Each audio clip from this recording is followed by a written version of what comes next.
You've disgusted me since I met you. Husband embarrasses wife at tea Christmas party. Her reaction left everyone speechless. You have disgusted me since I met you. Those words cut through the Christmas party like a knife through silk.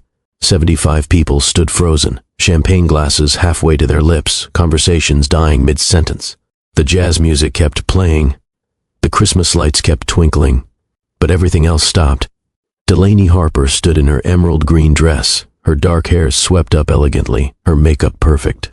And she smiled. Not a small smile, not a nervous smile. A wide, knowing smile that made her husband take a step back. Garrett Harper's face was flushed red from bourbon and rage. He pointed at her like she was something contaminated. You disgust me. Do you hear me? Every single day of our 8 years together has been torture. Pretending to love you, pretending to want you, pretending you were enough. The conference room of Harper and Associates had been transformed into a winter wonderland. White lights draped everywhere. A massive Christmas tree in the corner. Tables covered in silver and gold. It was supposed to be magical. Instead, it became the setting for a public execution. Delaney's smile never wavered. She tilted her head slightly, studying her husband like he was a specimen under glass. Are you finished, Garrett? Or is there more you'd like to announce to your entire company? He laughed. A harsh, ugly sound that made people flinch. Oh, I'm just getting started. I want a divorce. I'm in love with someone else. Someone who actually excites me. Someone who makes me feel alive. Someone who isn't boring and predictable and so pathetically desperate for my approval. A woman near the bar gasped. Someone dropped a glass. It shattered on the floor, but no one moved to clean it up. Everyone was watching the Harper marriage implode in real time. Delaney set down her champagne glass with deliberate care. She smoothed down her dress. Then she looked directly at her husband with those calm, steady eyes. I know. What? I said I know. About the affair. About the late nights that smelled like her perfume. About the hotel rooms and the secret dinners and the lies. I've known for 4 months, Garrett. I've been watching you both the entire time. You could have heard a pin drop in that room. Garrett's confident smirk started to crack. His eyes darted around, looking for something, someone. If you knew, he said, his voice not quite as steady now, why didn't you say anything? Because I wanted to see what kind of man I married. I wanted to see if you'd have the courage to tell me the truth, or if you just keep lying to my face every single day. Delaney took a step toward him. Her heels clicked on the polished floor. Now I know. And so does everyone else. She turned to face the crowd. 75 faces stared back at her. Colleagues. Business partners. Junior associates. The company's biggest clients. All of them witnesses. My husband has been having an affair with his assistant for 6 months. Her voice was steady, clear, carrying to every corner of the room. And before anyone feels too sorry for me, you should know I've been documenting every single moment of it. Every lie. Every betrayal.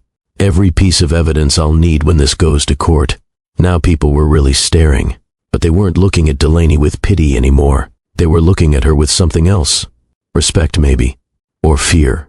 Her gaze swept across the room and landed on a blonde woman standing near the bar. 26 years old. Beautiful. Ambitious. Becca Moreland had her hand over her mouth, but her eyes told the whole story. Becca, Delaney said softly. You look surprised. Did you think I didn't know? Did you really think I wouldn't notice when my best friend started sleeping with my husband? The room erupted in whispers. People turned to look at Becca, whose face had gone completely white. Garrett grabbed Delaney's wrist. His fingers dug in hard enough to bruise. Are you threatening me? Delaney looked down at his hand on her arm. Then she looked back up at his face. Her smile grew wider. I don't make threats, Garrett. I make promises. And I promise you this. By the time I'm done, you're going to wish you'd never said my name. She pulled her arm free with one smooth motion. Then she picked up her clutch, turned on her heel, and walked toward the exit. Every eye in the room followed her. Her back was straight. Her head was high. She looked like a queen leaving a court of peasants. As she passed Becca, she paused for just a moment. He's all yours, sweetie. But you might want to know the company has a very strict policy about supervisors sleeping with their subordinates. I'm sure human resources will be very interested in when this relationship started and whether any company resources were used to facilitate it. Enjoy your Christmas. Becca's champagne glass slipped from her fingers and shattered on the floor. Delaney walked out into the cold December night. The door closed behind her, muffling the explosion of voices that erupted in her wake. She made it to her car. She got inside. She put the key in the ignition. And then she sat there, hands gripping the steering wheel, and felt absolutely nothing. No tears, no screaming, no breakdown, just a cold, clear certainty that everything was about to change. Now, if you've ever been betrayed by someone you trusted, if you've ever had your world destroyed by someone who promised to love you, if you've ever wanted justice so badly you could taste it, then you need to hear what happens next. Because Delaney Harper didn't just get revenge. She got something better. She got the truth. And that truth sent her husband to prison. Hit that subscribe button right now and ring the bell because Mr. Hearthline is about to show you the most satisfying story of justice you've ever heard. And drop a comment telling me where you're watching from, or just say I'm with you, Mr. Hearthline. I read every single one. Trust me, you don't want to miss what this woman did next. Let me take you back to 6 hours earlier, before the party, before the public humiliation, before everything exploded. Let me show you exactly how Delaney Harper went from devoted wife to the woman who destroyed her husband's entire life. The morning of the Christmas party started like any other Friday. Delaney woke up at 6:30. She went for her usual run through the neighborhood. 3 miles, the same route she'd taken for 5 years. Past the houses decorated with lights and wreaths. Past families who waved and smiled and thought the Harpers had the perfect marriage. She came home to an empty house. Garrett had already left for work, or that's what the note on the counter said. But Delaney knew better. She'd checked his location on the app they shared for emergencies. He was at the Riverside Hotel, room 214, the same room he'd been visiting every Tuesday and Thursday morning for the past 6 months. She took a photo of the note, added it to the folder on her phone labeled Grocery Lists. The folder had over 200 photos, screenshots of deleted texts she'd recovered from their cloud backup, credit card statements showing charges at restaurants she'd never been to, receipts for jewelry she'd never received, photos she'd taken from her car parked across the street from Becca's apartment building, watching Garrett's BMW in the visitor spot from 11 at night until 6 in the morning. Delaney was a forensic accountant. Following paper trails was literally her job. She knew how to find things people wanted hidden. She knew how to document evidence. She knew how to build an airtight case. And for 4 months, that's exactly what she'd been doing. She showered. She did her hair. She put on makeup with the same careful precision she applied to everything in her life. Then she looked at herself in the mirror. "Who are you?" she asked her reflection. The woman staring back at her looked tired, sad, older than 32. This woman had spent 8 years trying to be perfect, trying to be enough, trying to make a man love her who had apparently been disgusted by her from day one. Tonight, Delaney told her reflection, tonight, it ends. She put on the emerald dress. Garrett had bought it for her last month, said it was perfect for the Christmas party. Now she understood why. He wanted her to look good when he humiliated her. He wanted everyone to see what he was throwing away. He wanted them to think he was trading up. Her phone buzzed. A text from Becca. "Hey girl, so excited for tonight. Are you wearing that gorgeous green dress? We're going to look amazing." Delaney stared at the message. Becca had been texting her like this for months. Casual, friendly, full of emojis and exclamation points, all while sleeping with her husband, all while planning to destroy her marriage, all while pretending to be her friend. She typed back, "Definitely wearing the green dress. Can't wait to see you." 3 dots appeared immediately. Then, same. "It's going to be such a fun night. Love you. Love you." Delaney set the phone down and felt something shift inside her chest. Something cold and hard and absolutely final. Whatever happened tonight, whoever got hurt, she was done being the woman who got played. The party started at 7. Delaney arrived alone. Garrett had texted earlier saying he'd meet her there. He was working late, finishing up some important client work. She knew he was at Becca's apartment. She'd checked his location. She'd seen the pattern. Every time there was a company event, he'd spend the afternoon with Becca, then show up, late to the party, smelling like cologne he'd applied to cover the scent of her perfume. The conference room looked beautiful. The event planning team had outdone themselves. Everything sparkled. Everything was perfect. Delaney walked in and immediately put on her social smile. the smile she'd perfected over 8 years of being Garrett Harper's wife. "Oh, Delaney, you look stunning." That was Margaret Chen, one of the senior partners. Her husband owns this place, doesn't he? Such a power couple. Delaney accepted the air kisses and the compliments. She made small talk about holiday plans and upcoming projects. She laughed at jokes that weren't funny. She played her part perfectly.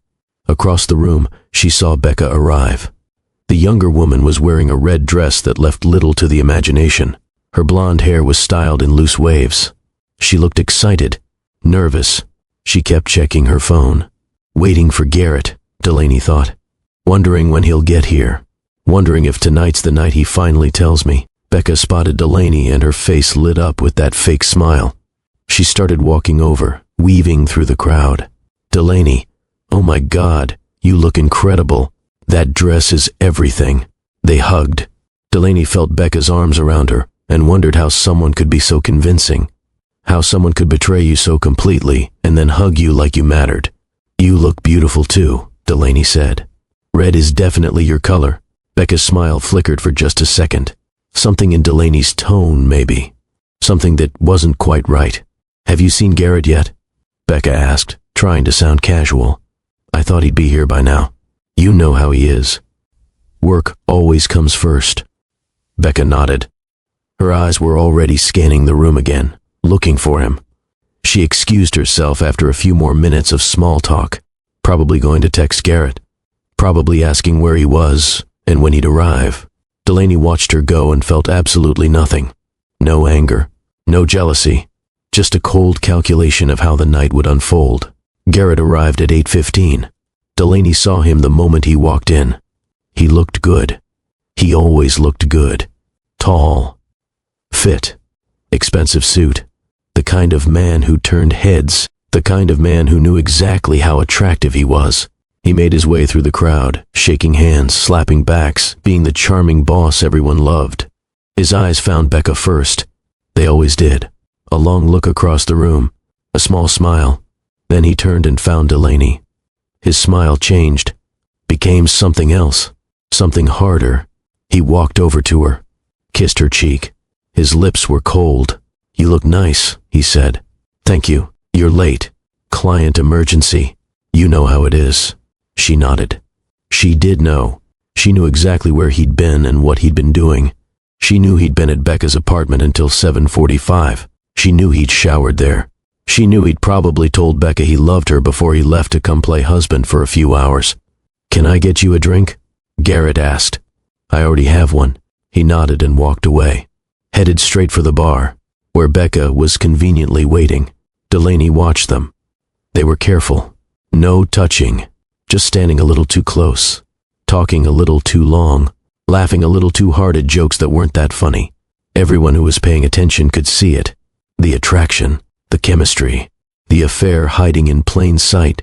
Margaret Chen appeared at Delaney's elbow. Her expression was troubled. "Dear, are you all right?" "I'm fine. Why do you ask?" Margaret hesitated. Then she said, very quietly, "If you ever need to talk about anything, I'm here." So people knew, or suspected, and no one had said anything. No one had warned her. They'd all just watched and waited to see what would happen. "I appreciate that," Delaney said. "But everything's fine." Margaret didn't look convinced, but she nodded and moved away. The night continued. Dinner was served. Speeches were made. Garrett stood at the front of the room and thanked everyone for their hard work this year. He talked about growth and success and the bright future ahead. He raised his glass in a toast. To Harper and Associates. To family. To loyalty. The irony nearly made Delaney laugh out loud. After dinner, people mingled. The bar stayed busy. The music got louder. Christmas songs mixed with jazz. People were getting drunk, loosening up, having fun. Garrett was on his 4th bourbon. Delaney counted. She always counted. She knew his patterns. Knew that after 4 drinks, he got mean. After 5, he got reckless. He was standing with a group of junior associates, holding court, telling stories that made them laugh, being the charismatic leader they all admired. Then Becca joined the group. She touched his arm. Just a brief touch, but enough. Enough for the associates to exchange glances. Enough for the whispers to start. Garrett saw the glances, saw people noticing, and instead of being careful, instead of backing away, he leaned into it, put his hand on the small of Becca's back, guided her toward the bar. That's when Delaney knew. Tonight was the night. He was going to do it in front of everyone. He was going to humiliate her publicly, and then walk away with Becca like some kind of victory lap. She could have left, could have walked out before it happened, could have saved herself the public humiliation, but she didn't, because she'd been planning for this moment for 4 months. She'd been preparing for exactly this scenario, and she was ready. Garrett ordered another bourbon, his 5th. He drank half of it in one swallow. Then he turned and looked across the room at Delaney. His eyes were cold, hard, full of something that looked like hatred. He started walking toward her. The crowd seemed to sense something was about to happen. Conversations quieted. People turned to watch. Garrett stopped in the middle of the room, right in the center where everyone could see him, where everyone could hear him. "Delaney," he said. His voice was loud, too loud. "We need to talk." She turned to face him, her champagne glass steady in her hand, her expression calm. "All right, let's talk." That's when he said it. The words that would change everything. "You have disgusted me since I met you." And Delaney smiled, because she'd been waiting for this moment for so long, because she was finally free to stop pretending, because everything she'd planned was about to unfold exactly the way she'd designed it. Now let me tell you what happened next, because this is where the real story begins. After Delaney walked out of that Christmas party, after she left Garrett standing there, with his mouth open and his entire company staring at him in shock, she didn't go home. She couldn't. Home was the house they'd bought together 5 years ago. Home was filled with memories of a marriage that had apparently been alive from the beginning. Instead, she drove to her sister's house on the other side of the city. Kennedy lived in a comfortable suburban neighborhood with her husband Marcus and their 2 kids. It was after 10 when Delaney pulled into the driveway. The house was lit up. Kennedy was always a night owl. Delaney sat in her car for a long moment. Her hands were shaking now. The adrenaline from the confrontation was wearing off, leaving her feeling hollow and strange. She pulled out her phone. 17 missed calls. 12 from Garrett. 3 from Becca. 2 from colleagues at the party. Multiple text messages. From Garrett. "Where are you? We need to talk. You made a fool of yourself tonight. Come home now." From Becca. "I'm so sorry you had to find out this way. I never meant to hurt you. Please believe me." Delaney deleted them all without responding. Then she got out of the car and walked to Kennedy's front door. Her sister opened it before she could knock. Kennedy took one look at Delaney's face and pulled her inside. What happened? Kennedy's husband Marcus appeared from the kitchen. He looked at Delaney, then at Kennedy, then quietly disappeared upstairs. Smart man. He knew when to give them space. Kennedy led Delaney to the kitchen, poured them both large glasses of wine, sat down at the table and waited. Delaney told her everything. The Christmas party, Garrett's public humiliation, the announcement about the affair, Becca, all of it. Kennedy listened without interrupting. Her expression went from shock to fury to something that looked like pride. When Delaney finished, Kennedy was quiet for a long moment. Then she said, "That bastard, that absolute bastard. Are you okay?" "I don't know. I feel like I should be crying or screaming or falling apart, but I just feel nothing. Empty." Kennedy reached across the table and squeezed her hand. "You're in shock. It'll hit you later. But Laney, what you did tonight, the way you handled that was incredible. You didn't let him see you break. I couldn't. Not in front of all those people. Not in front of her. Have you talked to a lawyer yet?" "Not yet. But I will." "Monday morning first thing." Kennedy nodded. Then she said, "How long have you known about the affair?" Delaney looked at her sister, took a sip of wine, and said, 4 months. Kennedy's wine glass stopped halfway to her mouth. "What?" "I've known for 4 months. I've been watching them, documenting everything, building a case." "A case?" "Laney, what are you talking about?" Delaney pulled out her phone, opened the folder she'd labeled grocery lists, handed it to Kennedy. Kennedy scrolled through the photos, the screenshots, the evidence. Her eyes got wider with each image. "This is," she started. This is like something from a detective show. How did you get all this? I'm a forensic accountant, Delaney said. I know how to follow trails. I know how to document evidence. I know how to build airtight cases against people who think they're too smart to get caught. But why didn't you tell me? Why didn't you confront him when you first found out? Because I wanted to see how far he'd take it. I wanted to see if he'd come clean or if he'd just keep lying. And I wanted to be prepared for whatever happened next. Kennedy looked at her sister like she was seeing her for the first time. You're different. Since you found out. You're harder. No, I'm clearer. For 8 years, I've been trying to be the perfect wife. Trying to make Garrett happy. Trying to be enough. But I was never going to be enough because the problem was never me. It was always him. What are you going to do now? Delaney took a long drink of wine. Then she opened another folder on her phone. This one was labeled Recipes. There's something else. Something bigger than the affair. Kennedy leaned forward. What? About 6 months ago, I started noticing irregularities in our bank accounts. Money appearing and disappearing in patterns that didn't match Garrett's salary or bonuses. What kind of irregularities?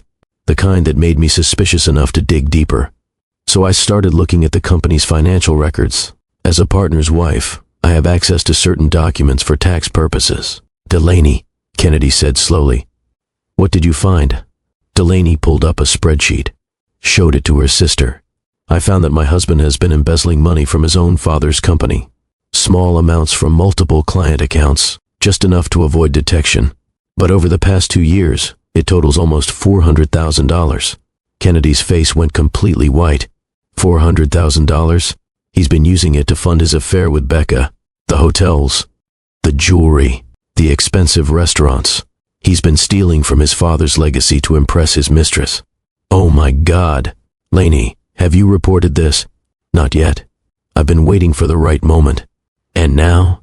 Now, Delaney said, her voice cold and clear. Now I'm going to make sure Garrett Harper faces consequences for every single choice he's made. Kennedy stared at her sister. Are you sure you want to do this? Once you start down this path, once you report the embezzlement, there's no going back. Garrett could go to prison. Good. Laney, he humiliated me tonight in front of 75 people. He told me I disgusted him. He threw away 8 years of marriage for his assistant. And he stole from his own father's company. Why should I protect him? Kennedy had no answer for that. The two sisters sat in silence for a while. Kennedy processing everything. Delaney feeling the weight of what she was about to unleash. Finally, Kennedy said, What happens on Monday? On Monday, I file for divorce. I hire the best lawyer in the city, and I start the process of making sure Garrett Harper gets exactly what he deserves. And the embezzlement? I'm going to hand over everything I found to the authorities. Let them investigate. Let them decide what charges to file. His father, Kennedy said, this is going to destroy the old man. His father built that company from nothing. He spent 40 years creating something meaningful. Garrett is destroying that legacy. If anyone should be upset about this, it should be him. Kennedy nodded slowly. Then she raised her wine glass. To justice. Delaney clinked her glass against her sister's. To justice. And to never again letting someone make me feel like I'm not enough. They talked for another hour. Kennedy offered to let Delaney stay with them, but Delaney declined. She'd already booked a furnished apartment near her office. She'd actually booked it 2 weeks ago, anticipating this moment.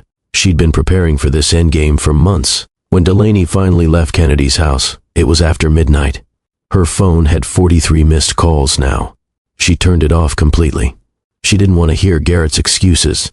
Didn't want to hear Becca's fake apologies. Didn't want to hear anything from anyone until she'd had time to think. She drove to the apartment she'd rented. It was small, furnished, temporary, but it was hers and hers alone. No memories of Garrett here, no reminders of their failed marriage. Just a blank space where she could start rebuilding. She took a shower, washed off the makeup and the hairspray and the lingering smell of the Christmas party, stood under the hot water until it ran cold. Then she put on pajamas and climbed into bed. And that's when the tears finally came. Not gentle tears, not quiet crying, full-body sobs that shook her entire frame. 8 years of marriage, 8 years of trying, 8 years of believing she was building something real. All of it a lie. Garrett said he'd been disgusted by her from day one. From the moment they met, from their first date, their engagement, their wedding, every anniversary, every vacation, every quiet morning and every ordinary evening, all of it had disgusted him. How do you recover from that? How do you rebuild your sense of self when someone you loved tells you that everything you thought was real was actually torture for them? Delaney cried until she had no tears left. Then she lay in the dark, staring at the ceiling, and made herself a promise. She would not let this break her. She would not let Garrett Harper define her worth. She would not become the sad, pathetic ex-wife that everyone pitied. She would become something else entirely, something stronger, something fiercer, something that Garrett would regret underestimating. Saturday morning came too early. Delaney woke up with swollen eyes and a headache. She made coffee in the apartment's tiny kitchen, sat on the couch that wasn't hers, and drank from a mug she'd bought at the grocery store on the way over last night. Her phone was still off. She wasn't ready to deal with the aftermath yet. Instead, she opened her laptop and started researching divorce attorneys. She needed someone ruthless, someone who wouldn't be charmed by Garrett's smile or intimidated by his family's money, someone who would fight as hard as she needed them to fight. She found her answer in Patricia Kane, 53 years old, 25 years of experience, 92% success rate in high-asset divorces, known for being brilliant, thorough, and absolutely merciless when protecting her clients. Delaney called the office, got the answering service because it was Saturday, left a message saying she needed an emergency consultation and would pay whatever extra fee was necessary. Patricia Kane called her back herself 30 minutes later. Mrs. Harper, I saw the news about last night's Christmas party. Social media is very active this morning. Delaney's stomach dropped. Social media? Several people at the party posted about what happened. Your husband's very public declaration. Your response. It's trending locally. Of course it was. 75 people with phones. In this day and age, of course, someone had recorded it. I need to file for divorce, Delaney said. As soon as possible. I can meet you at my office in an hour, Patricia said. Bring any documentation you have. Financial records, evidence of the affair, anything that might be relevant. I have extensive documentation. Good. That will make this easier. There's something else, Delaney said. Something beyond the affair. I'm listening. I have evidence that my husband has been embezzling money from his company. Substantial amounts. There was a pause on the other end of the line. How substantial? Close to $400,000 over 2 years. Another pause. Longer this time. Mrs. Harper, Patricia said carefully, if what you're saying is true, this goes beyond divorce. This is criminal. I know. That's why I need your help figuring out how to handle it. Bring everything you have. We'll go through it together and determine the best course of action. 1 hour later, Delaney sat in Patricia Kane's office. It looked exactly like she'd expected. Dark wood, leather chairs, walls lined with law books and framed degrees. Tasteful, expensive, powerful. Patricia was a small woman with sharp eyes and perfectly styled gray hair. She wore a navy suit and minimal jewelry. Everything about her said professional, competent, no nonsense. She reviewed the evidence Delaney had brought. The photos of Garrett and Becca, the credit card statements, the hotel receipts, the timeline documenting the affair. This is very thorough, Patricia said. How long did it take you to compile all this? 4 months, since the day I first suspected something was wrong. And your husband doesn't know you have any of this? He has no idea. As far as he knows, I just found out about the affair last night at the party. Patricia nodded approvingly. Good. The element of surprise is valuable. Then Delaney showed her the financial evidence. The bank statements, the spreadsheets tracking the irregularities, the comparison between Garrett's legitimate income and the unexplained deposits. Patricia studied the documents for a long time. When she looked up, her expression was serious. Mrs. Harper, if this information is accurate, your husband could be facing significant prison time. I'm aware of that. Are you prepared for what that means? The publicity, the scandal, the impact on his family and the company. Garrett's father built that company from nothing, Delaney said. He spent his entire career creating something meaningful. Garrett is destroying that legacy to fund an affair. If anyone deserves to face consequences, it's Garrett. Fair enough. Patricia made some notes on a legal pad. Here's what I recommend. We file for divorce immediately. Cite irreconcilable differences and the affair. We'll use the evidence you've gathered to negotiate a favorable settlement. And the embezzlement? That requires a different approach. We need to report this to the appropriate authorities. The district attorney's office handles white-collar crime. But once we make that report, everything changes. There will be an investigation. Garrett will likely be arrested. The company will be scrutinized. It becomes very public very quickly. I understand. There's also the question of timing. If we file for divorce and report the embezzlement simultaneously, it could complicate the asset division. If marital assets are tied up in a criminal investigation, it could delay your settlement. What do you recommend? Patricia leaned back in her chair. Honestly, I recommend we move quickly on both fronts. File for divorce this week. Report the embezzlement to the DA immediately. The sooner the investigation starts, the sooner it concludes. And the sooner you can move forward with your life. Delaney thought about it. Thought about Garrett waking up this morning. Probably expecting her to come crawling back. Probably expecting her to forgive him. Probably thinking he could smooth this over and continue his affair with minimal consequences. He was about to learn how wrong he was. Let's do it, Delaney said. File the divorce papers. Report the embezzlement. All of it. Patricia smiled. It was a sharp smile. The smile of a woman who enjoyed winning. I think we're going to work very well together, Mrs. Harper. If you're loving this story, if you're invested in seeing what happens to Garrett and Becca, if you want to see justice served, I need you to do something for me right now. Hit that subscribe button. Ring the notification bell. Because every week, I bring you stories like this. Stories of people who faced betrayal and found their strength. Stories that remind us we're stronger than we think. And drop a comment right now. Tell me where you're watching from, or just say I'm with you, Mr. Hearthline. Let's build this community together. Share this video with someone who needs to hear it. You might change their life. Now let me tell you what happened next, because this is where everything accelerates. Monday morning arrived like a storm. Delaney woke up early in her temporary apartment, got ready for work, put on her armor, a perfectly tailored navy suit, her best heels, makeup that said professional and composed. She went to her office like it was any other Monday, sat at her desk, checked her emails, acted like her entire life wasn't exploding. Her phone buzzed constantly. Colleagues texting, asking if she was okay, asking what happened at the party, asking if the rumors were true. She ignored most of them, responded to a few with simple messages. I'm fine. Thank you for your concern. At 9:30, Patricia called. The divorce papers are ready. Where should we serve them? His office, Delaney said. This afternoon, if possible. Consider it done. At 10 o'clock, Delaney had a meeting scheduled with the district attorney's office. Patricia accompanied her. They sat in a conference room with Raymond Cross and two financial crimes investigators. Raymond Cross was in his late 50s. Gray hair, serious face. He'd built his career on prosecuting white-collar criminals. He'd sent CEOs and bankers and corrupt officials to prison. Mrs. Harper, he said, thank you for coming in. My team has reviewed the preliminary information you provided. We'd like to hear the full story. Delaney told him everything. How she'd first noticed the financial irregularities. How she'd started investigating. What she'd found.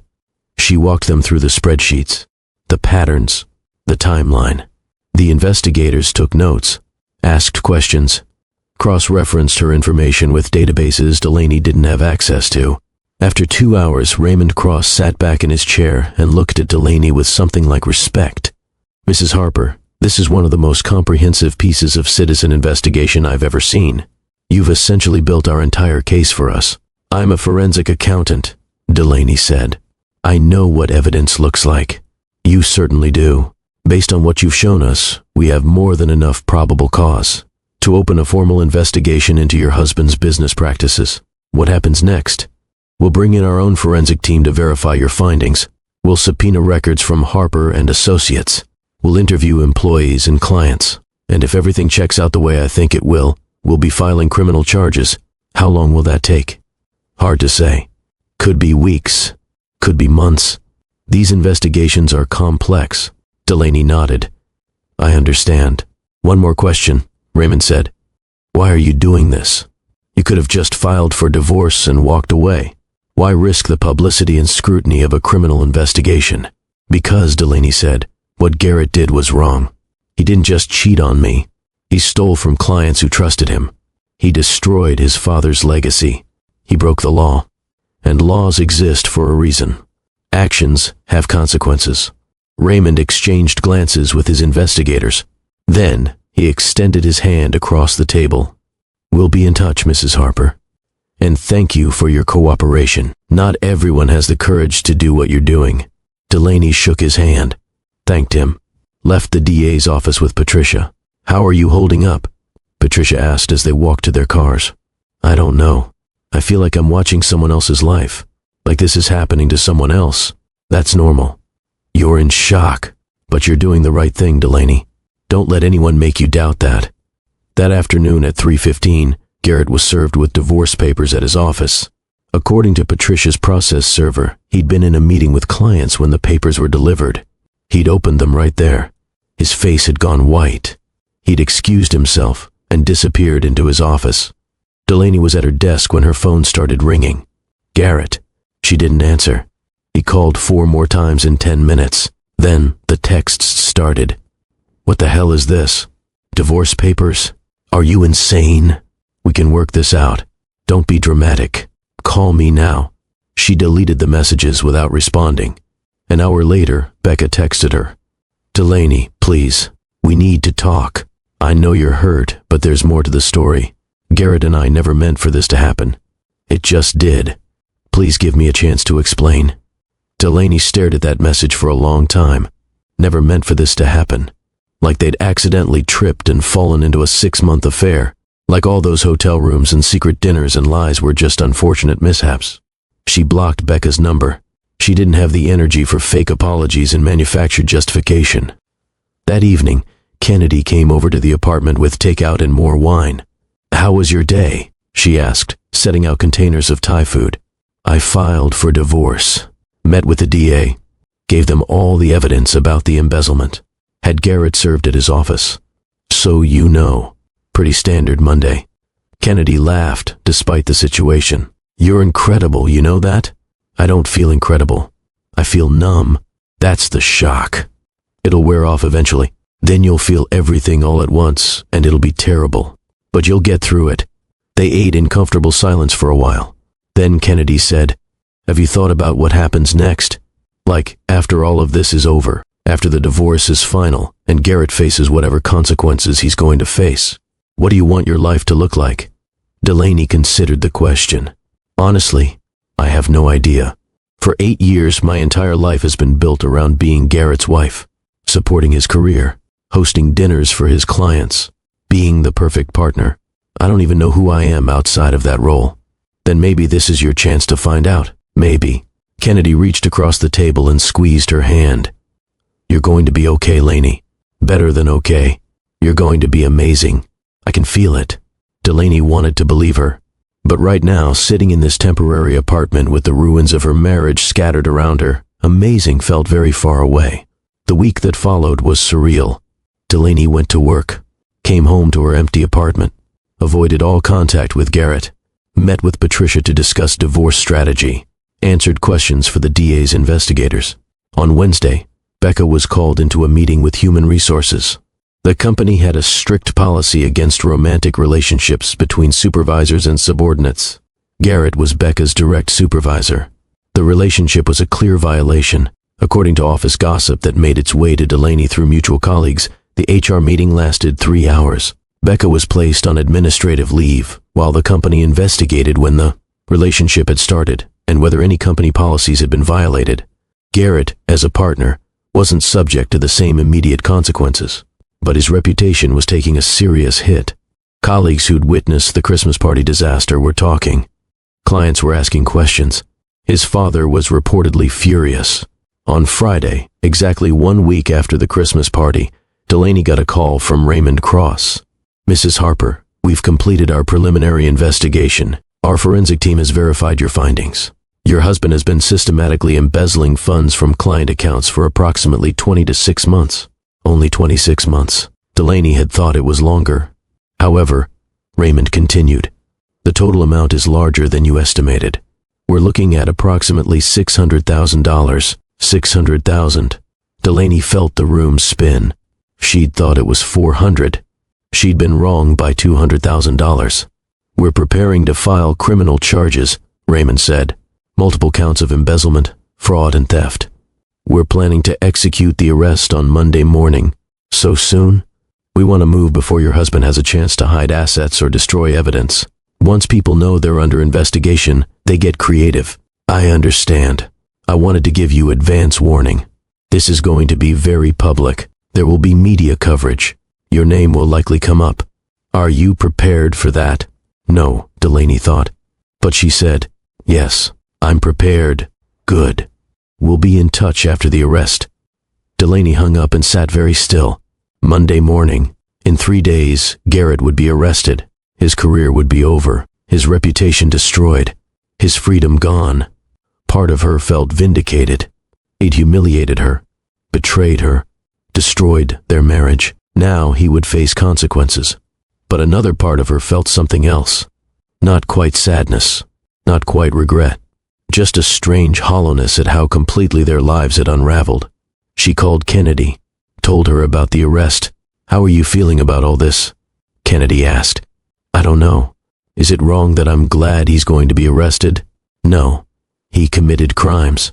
He should face consequences. That's justice, not revenge. It feels like revenge, only because you're the one who uncovered it. But if anyone else had found what you found, the result would be the same. Garrett did this to himself. Delaney knew her sister was right.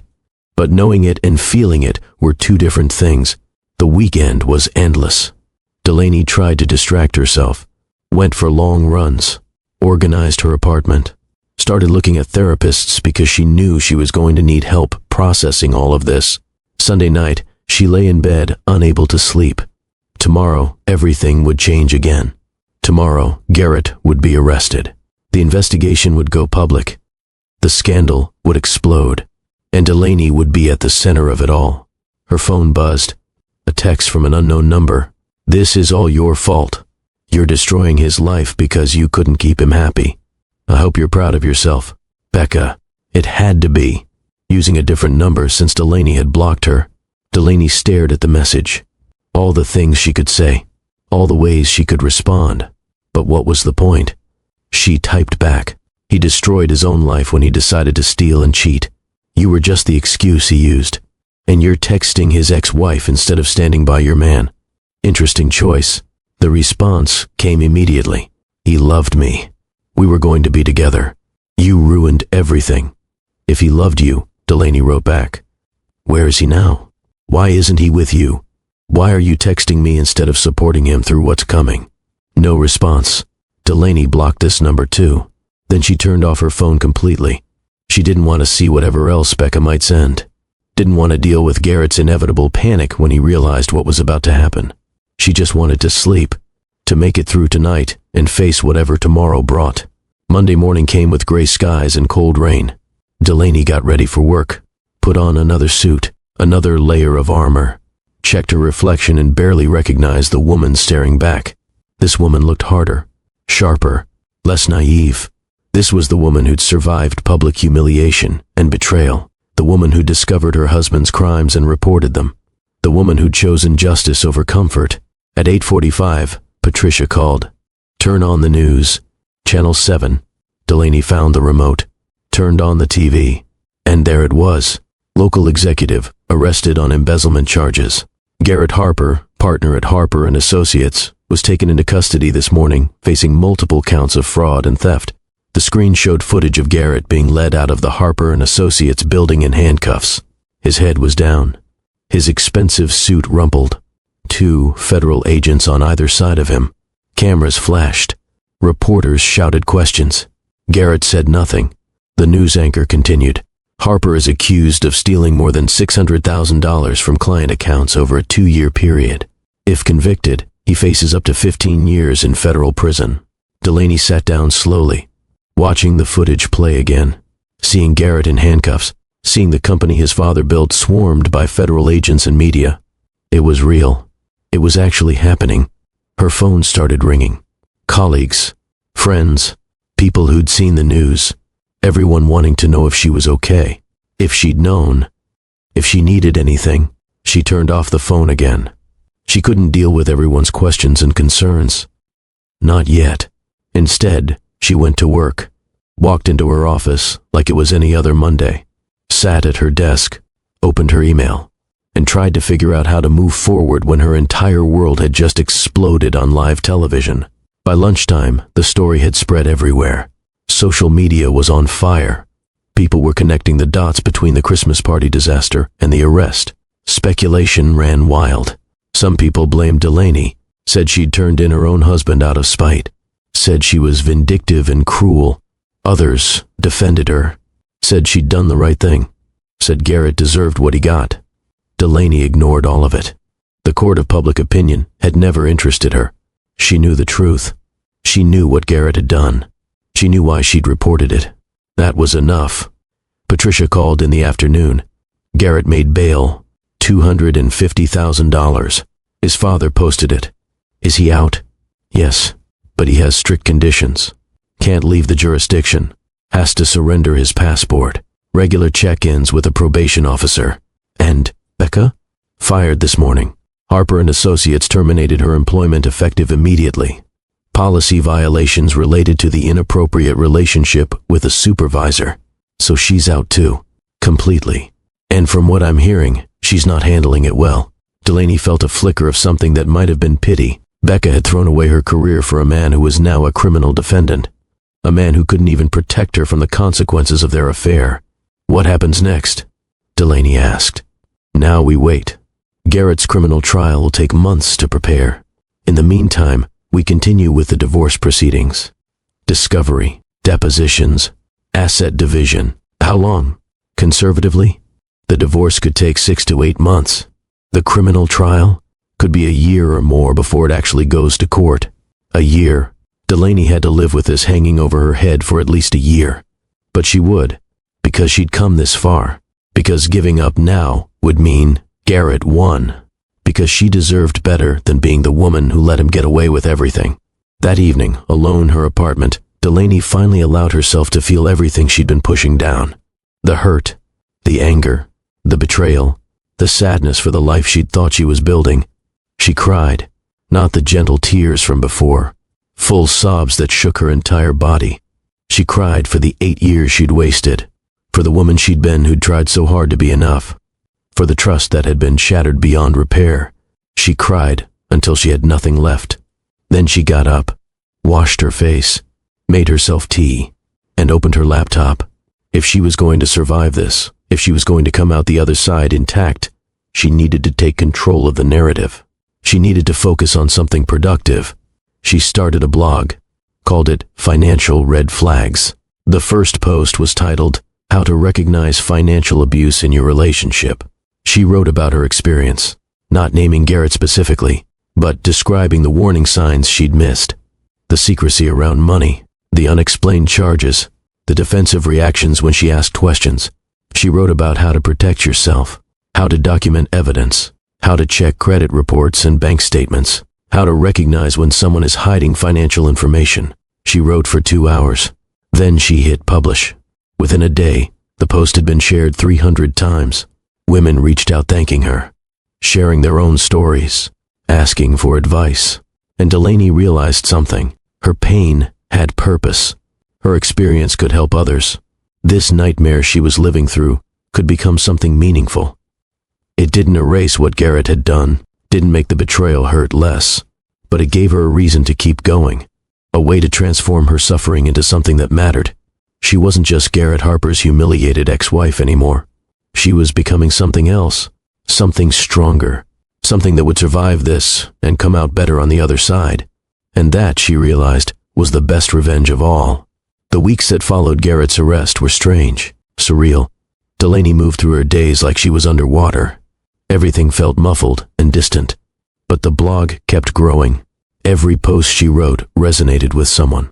Women started sharing their own stories in the comments. Stories of financial manipulation, secret credit cards, hidden bank accounts, husbands who controlled every dollar while claiming it was for the family's good. Delaney responded to every comment. offered advice when she could, directed people to resources, lawyers, therapists, financial advisors. She was building something, a community of women who refused to be victims. 2 weeks after the arrest, she got an email that changed everything. Mrs. Harper, my name is Dr. Jennifer Wallace. I'm a psychologist who specializes in financial abuse recovery. I've been reading your blog, and I'm incredibly impressed. Would you be interested in speaking at a conference I'm organizing next month? We're bringing together experts and survivors to discuss recognition and recovery from financial abuse. I think your voice would be invaluable. Delaney stared at the email for a long time. A conference, speaking publicly about what Garrett had done, putting her story out there for hundreds of people to hear. The old Delaney would have said no, would have been too embarrassed, too worried about what people might think. But the new Delaney, the woman who'd survived public humiliation and come out fighting? She typed back a single word. Yes. 3 weeks after the arrest, Delaney was deposed for the divorce proceedings. She sat in a conference room with Patricia on one side and Garrett's lawyer on the other. Garrett himself wasn't there. Patricia had arranged it that way, said seeing him would be unnecessarily traumatic. Garrett's lawyer was a man named Richard Foster. Expensive suit, slicked back hair, the kind of lawyer who made his living defending wealthy people from the consequences of their actions. Mrs. Harper, he began, can you describe the state of your marriage before you discovered the alleged affair? Alleged, like there was any doubt. I thought we were happy, Delaney said. I thought we were building a life together. I was wrong. Did you and Mr. Harper have any significant arguments or conflicts? Nothing out of the ordinary. Normal married couple disagreements. Did you suspect he was unhappy? No. If I had, I would have tried to address it. I wanted our marriage to work. Richard made notes. Then he said, Mrs. Harper, isn't it true that you turned your husband into the authorities because you were angry about the affair? No. No? You expect us to believe that discovering your husband's relationship with another woman had no bearing on your decision to report him for alleged financial crimes? Patricia put a hand on Delaney's arm. A warning. Stay calm. Don't let him provoke you. Delaney took a breath. I reported my husband's crimes because they were crimes. Because clients trusted him with their money and he stole from them. Because his father built that company on integrity and Garrett was destroying that legacy. My personal feelings about his affair are irrelevant to whether or not he broke the law. Richard leaned back. So, you're saying this isn't revenge? This is justice. There's a difference. The deposition continued for 3 more hours. Richard tried every angle. Tried to paint Delaney as vindictive. Tried to suggest she'd fabricated evidence. Tried to make her look like the villain. But Delaney had the truth on her side. And the truth was simple. Garrett had stolen $600,000. She'd discovered it. She'd reported it. Everything else was just noise. When it was finally over, Patricia walked her to her car. You did great in there, she said. You stayed calm. Stayed factual. That's exactly what we need. He was trying to make me look petty. Of course he was. That's his job. But the evidence speaks for itself. No matter how much he tries to make this about your feelings, the financial records don't lie. Delaney nodded. Then she said something she'd been wondering for weeks. Patricia, do you think I did the right thing? Turning him in? Patricia looked at her seriously. Do you want my legal opinion or my personal opinion? Both. Legally, you did exactly the right thing. You discovered evidence of a crime and reported it to the appropriate authorities. That's what good citizens do. Personally, I think you're brave as hell. Most people would have just taken their settlement and walked away. You chose to stand up for what was right, even though it made your life harder. That takes courage. Delaney felt something loosen in her chest. She hadn't realized how much she'd needed to hear that. A month after the arrest, Delaney stood on a stage in front of 200 people at Dr. Wallace's conference. Her hands were shaking. Her heart was pounding. But her voice was steady. My name is Delaney Harper, and I'm here to tell you about the night my husband told me I disgusted him. She told the story. The Christmas party, the public humiliation, the affair. Then she told them about what she'd discovered next. The embezzlement, the decision to report it, the aftermath. When I first found out about the affair, she said, I thought that was the worst betrayal possible. But then I discovered he'd been stealing, not just from his company, from clients who trusted him, from his own father's legacy. and I realized the affair wasn't the worst thing he'd done. It was just the most personal. She talked about the warning signs she'd missed, the financial red flags, the secrecy, the defensive reactions. "I'm a forensic accountant," she said. "I literally investigate financial crimes for a living, and I still almost missed it. Because when you love someone, when you trust them, you don't want to believe they're capable of betraying you that completely." She talked about the decision to document everything, to build a case, to report him. "People have asked me if I feel guilty, if I regret turning in my own husband, and the answer is no, because what he did was wrong, and wrong doesn't become right just because the person doing it shares your last name." The audience was silent, hanging on every word. If you're in a relationship where someone is controlling your access to money, where you're not allowed to know, about financial decisions, where there are secret accounts or unexplained charges, you need to pay attention. Those are warning signs, and you deserve to protect yourself. She talked about her blog, about the community of women supporting each other, about turning pain into purpose. "I can't change what happened to me, but I can use what I learned to help others. I can make sure my experience means something, and that's what I'm choosing to do." When she finished, the applause was thunderous.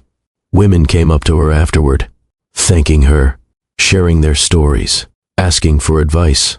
One woman, probably in her 50s, gripped Delaney's hand with tears in her eyes. "My husband has been doing exactly what you described. I thought I was going crazy. Thank you for making me realize I'm not alone." Delaney hugged her, gave her the contact information for lawyers and therapists, told her she deserved better. That night, lying in her apartment, Delaney felt something she hadn't felt in months. Pride, not in a boastful way, just a quiet satisfaction that she was surviving, that she was helping others survive, that she was becoming someone stronger than she'd ever been. Her phone buzzed, a text from an unknown number. "I saw your speech online. Someone recorded it and posted it. You looked good up there, strong. I'm sorry for everything, Delaney. I know I don't deserve forgiveness, but I hope someday you can move past this." It was from Garrett. Had to be. Using a phone she didn't have the number for. She stared at the message for a long time. Part of her wanted to respond, wanted to ask what he'd expected, wanted to scream at him for everything he'd destroyed. But what was the point? He was facing federal charges. His career was over, his reputation destroyed, his marriage ended. He was living with the consequences of his choices. She deleted the message without responding. Then she blocked this number too. 2 months after the arrest, Becca showed up at Delaney's office. Delaney was leaving for the day when she saw her, standing by the elevator, looking nothing like the confident woman from the Christmas party. Her hair was pulled back in a messy ponytail. No makeup, cheap clothes. She looked smaller somehow, diminished. "Delaney," she said, "please, I just need 5 minutes. I have nothing to say to you," Delaney replied. She pressed the elevator button. "I lost everything. My job, my apartment, my reputation. I can't get hired anywhere. Everyone knows what I did." The elevator doors opened. Delaney stepped inside. Becca followed her. "This is your fault. You destroyed my life." Delaney turned to face her, finally looking at the woman who'd helped destroy her marriage. "I destroyed your life. You slept with my husband for 6 months. You helped him lie to me every single day. You came to my house, ate at my table, pretended to be my friend, all while betraying me in the worst way possible. And now you're upset about consequences? I never meant to hurt you. You just didn't care if you did. There's a difference." "I loved him," Becca said. Her voice broke. "I really loved him. Then where is he now? Why isn't he standing by you? Why are you in my elevator begging me for forgiveness instead of building a life with the man you loved?" Becca had no answer for that. The elevator reached the ground floor. The doors opened. Delaney stepped out. Then she turned back. "You made choices, Becca. You chose to have an affair with a married man. You chose to betray someone who trusted you. You chose to participate in hurting another human being. Those were your choices. And now you're living with the consequences. I'm sorry your life is hard, but that's not my fault. That's yours." She walked away, left Becca standing in the elevator looking broken and lost. And Delaney felt nothing. No satisfaction, no pity, just a distant acknowledgement that Becca's karma had caught up with her. 3 months after the arrest, Patricia called with news about Garrett's father. Howard Harper had a heart attack, she said. Mild, but significant. He's in the hospital. Is he going to be okay? Doctors say yes. But Delaney, there's something else. He wants to see you. Me? Why? He didn't say. Just asked if you'd be willing to visit him in the hospital. Delaney didn't owe Howard Harper anything, but he'd always been kind to her. And he was the real victim of Garrett's crimes. His company, his legacy, everything he'd built. She went to the hospital the next day. Howard was in a private room. He looked old, fragile. The heart attack and the stress had aged him years in just months. Delaney, he said when she walked in. Thank you for coming. She sat in the chair beside his bed. How are you feeling? Like an old fool who raised a son he doesn't recognize. They sat in silence for a moment. Then Howard said what he'd clearly been waiting to say. I owe you an apology. For Garrett, for what he did to you, for the humiliation and the betrayal. I'm sorry. You didn't do anything wrong, Howard. I raised him. Somewhere along the way, I failed to teach him what matters. Integrity, honesty, respect. He destroyed your marriage. He destroyed my company. He destroyed everything I spent my life building. That's not your fault. Those were Garrett's choices. Howard reached for her hand. His grip was weak but sincere. I want you to know something. I don't blame you for turning him in. You did the right thing. The hard thing, but the right thing. Delaney felt tears prick her eyes. Thank you. I'm selling the company, Howard said. To a larger firm. They'll keep the clients and the employees, but the Harper name will be gone. I can't let it continue knowing what Garrett did, but I'm using the proceeds to pay back every penny he stole. The clients won't suffer for my son's crimes. That's good of you. It's the least I can do. Howard paused. Then he said, I've also rewritten my will. Garrett won't inherit anything from me. When I'm gone, a significant portion of my estate will go to you.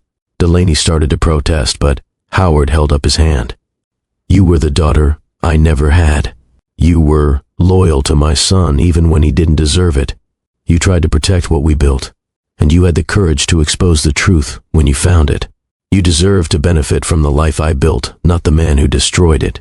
Howard, I can't accept that. It's already done. My lawyers have the papers. When the time comes, you'll be taken care of. Please, let me do this one thing right. Delaney sat with him for another hour. They talked about better times, about the early years of her marriage when things had been good, about Howard's wife who'd passed away before Delaney met Garrett, about regrets and mistakes and the impossibility of knowing how things would turn out. When she left, Howard was sleeping. She never saw him again. He passed away 4 months later, quietly, in his sleep, probably from a broken heart as much as a broken body. At his funeral, Garrett was there in a suit that looked too big for him. He'd lost weight. His face was gaunt. His eyes were haunted. He saw Delaney across the cemetery but didn't approach. After the service, after everyone else had left, Delaney stood by Howard's grave alone. I'm sorry, she said to the headstone. I'm sorry your son wasn't who you thought he was. I'm sorry your legacy ended like this. But I promise I'll use what you left me to help people, to make sure other women don't suffer what I suffered. Your generosity will mean something. I'll make sure of it. 6 months after the arrest, the trial date was finally set. 3 months away.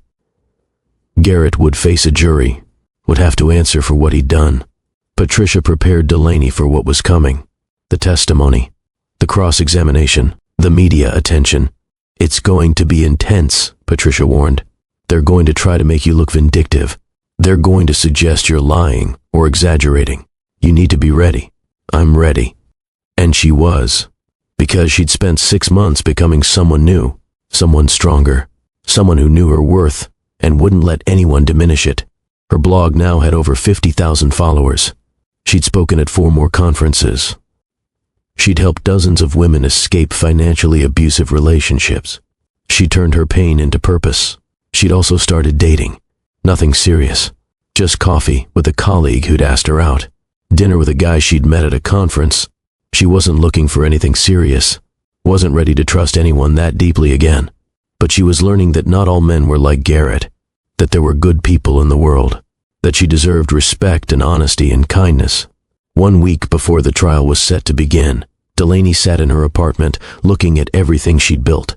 The blog, the speaking engagements, the community, the life she'd created from the ashes of her marriage. Her phone rang. "Patricia, I have news," her lawyer said. "Garrett's team has approached us about a plea deal." "What kind of deal?" "He pleads guilty to the embezzlement charges, accepts a 7-year prison sentence, agrees to pay full restitution even though Howard's estate already covered it. In exchange, some of the more serious fraud charges get dropped. What do you think?" "I think it means they know they can't win a trial. The evidence is too strong. This is them trying to minimize the damage. Do I have any say in whether he takes the deal?" "Not officially. But the DA wants to know how you feel about it." Delaney thought about it, thought about sitting in a courtroom watching Garrett's trial, watching him try to defend the indefensible, watching lawyers tear apart every detail of their marriage looking for something to use against her. "Tell them I support the plea deal. I don't need to watch him squirm in court. I just need him to face consequences. If he's willing to plead guilty and go to prison, that's enough." "Are you sure?" "I'm sure. I'm done with Garrett Harper. I just want to move forward with my life." 2 days later, Garrett accepted the plea deal, pleaded guilty to multiple counts of embezzlement, was sentenced to 7 years in federal prison, full restitution, probation after release. It was over, finally, completely over. Delaney didn't attend the sentencing, didn't want to see him one last time, didn't need the closure of watching him led away in handcuffs again. She just wanted it done, and now it was. That night, Kennedy came over with champagne. "To freedom," she said, raising her glass. "To freedom," Delaney echoed. They drank and talked and celebrated the end of the nightmare. "How does it feel?" Kennedy asked. "Knowing he's going to prison, knowing it's really over." "It feels," Delaney paused, searching for the right word. "It feels like I can finally breathe. Like I've been holding my breath for 6 months, and I can finally let it out." "What happens now?" "Now I finalize the divorce, which should be simple since he's in prison and not contesting anything. Now I keep building my blog and helping other women. Now I live my life on my own terms." "Any regrets?" Delaney thought about it honestly. "Only one. I regret not trusting myself sooner. I saw the signs. I knew something was wrong, but I doubted myself. I convinced myself I was being paranoid or jealous or crazy. If I'd trusted my instincts from the beginning, I could have saved myself months of pain. But you got there eventually. That's what matters." "I did, and I learned something important. When something feels wrong, it usually is. Trust that feeling. Investigate. Protect yourself. Don't wait for permission to believe your own experiences." Kennedy clinked her glass against Delaney's. "That's going in your next blog post, isn't it?" Delaney laughed. "Probably." As her sister left that night, as Delaney stood in her apartment alone, she realized something profound. She was happy. Actually, genuinely happy. Not the fake happiness she'd performed during her marriage. Real joy. Real peace. Real satisfaction with the life she was building. Garrett had said she disgusted him, had tried to make her feel worthless and boring and inadequate. But standing here now, on the other side of the nightmare, Delaney knew the truth. She had never been disgusting. She had never been worthless. She had just been married to someone too broken to see her value. And that was his loss, not hers. She opened her laptop, started writing her next blog post. This one titled, "The Night My Husband Said I Disgusted Him and Why His Opinion Didn't Matter." She wrote about that Christmas party, about the humiliation, about the smile she'd worn while her world crumbled, about what she'd discovered and what she'd done about it. She wrote about the journey from victim to survivor to thriver, about finding purpose in pain, about helping others avoid what she'd suffered, about becoming someone she was proud to be. She wrote until midnight. Then she hit publish. Within an hour, the post had been shared 500 times. Comments poured in from women thanking her, telling their stories, finding strength in hers. Delaney read every comment, responded to as many as she could, and felt grateful that her suffering had meaning, that her story was helping others write their own endings. The divorce was finalized 2 months later. Delaney Harper officially became Delaney Morrison again, reclaiming her maiden name, reclaiming her identity, becoming fully herself for the first time in years. She got the house, most of the assets, Garrett's pension, everything Patricia had fought for. And when Howard's will was executed, she received a substantial inheritance that she immediately put toward creating a foundation to help women escape financial abuse. The Howard Harper Foundation for Financial Literacy and Empowerment, helping women recognize the signs, providing legal resources, funding education, creating a legacy that meant something. Everything was falling into place. Everything was moving forward. Delaney was building a life she loved with purpose and meaning and genuine happiness. But there was still one more chapter to write, one more conversation to have, one more piece of closure she needed. And it was coming sooner than she expected, because Garrett Harper, sitting in his prison cell, was about to make one final phone call, one last attempt to reach the woman he'd destroyed, one last chance to say the things he should have said years ago. And what Delaney would say in response would define everything, would show exactly how far she'd come, would prove that she was no longer the woman who smiled through humiliation. She was someone entirely new, someone powerful, someone unbreakable. And Garrett Harper was about to learn that some bridges, once burned, can never be rebuilt. The call came on a Tuesday afternoon. Delaney was at her office, reviewing financial statements for a client, when her phone rang with a number she didn't recognize. The area code was one she'd learned to identify over the past months. The federal correctional facility where Garrett was serving his sentence. She stared at the screen. 7 months since the sentencing. 7 months since she'd heard his voice. 7 months of building a new life without him in it. She should let it go to voicemail. Should delete it without listening. Should maintain the boundaries she'd worked so hard to establish. But something made her answer. "Hello, Delaney." His voice was different. Smaller somehow. The confidence completely gone. "It's me. It's Garrett. I know who it is. What do you want?" "I wanted to." He paused. "I wanted to talk to you. To apologize. Really apologize. Not the bullshit my lawyer made me say at the sentencing." She leaned back in her chair, looked out the window at the city below. "You have 5 minutes." She heard him take a shaky breath. "I've had a lot of time to think in here, about what I did, about who I was, about how I treated you. And Delaney, I need you to know that everything I said at that Christmas party was a lie." She waited, said nothing. "You never disgusted me. You were never boring. You were never the problem. I was the problem. I was disgusted with myself, with my life, with the fact that I was turning into my father and I didn't know how to stop it. So you had an affair and stole $600,000. That was your solution. I know how it sounds, but I'm trying to explain, not excuse. Just explain." Delaney looked at the clock. 3 minutes left. "I felt trapped," Garrett continued. "In the company, in the expectations, in the life I was supposed to want. And instead of dealing with that like an adult, instead of talking to you, or going to therapy or making actual changes, I burned everything down. I hurt the one person who actually loved me. I destroyed my father's legacy. I threw away everything good in my life because I was too much of a coward to face my own issues.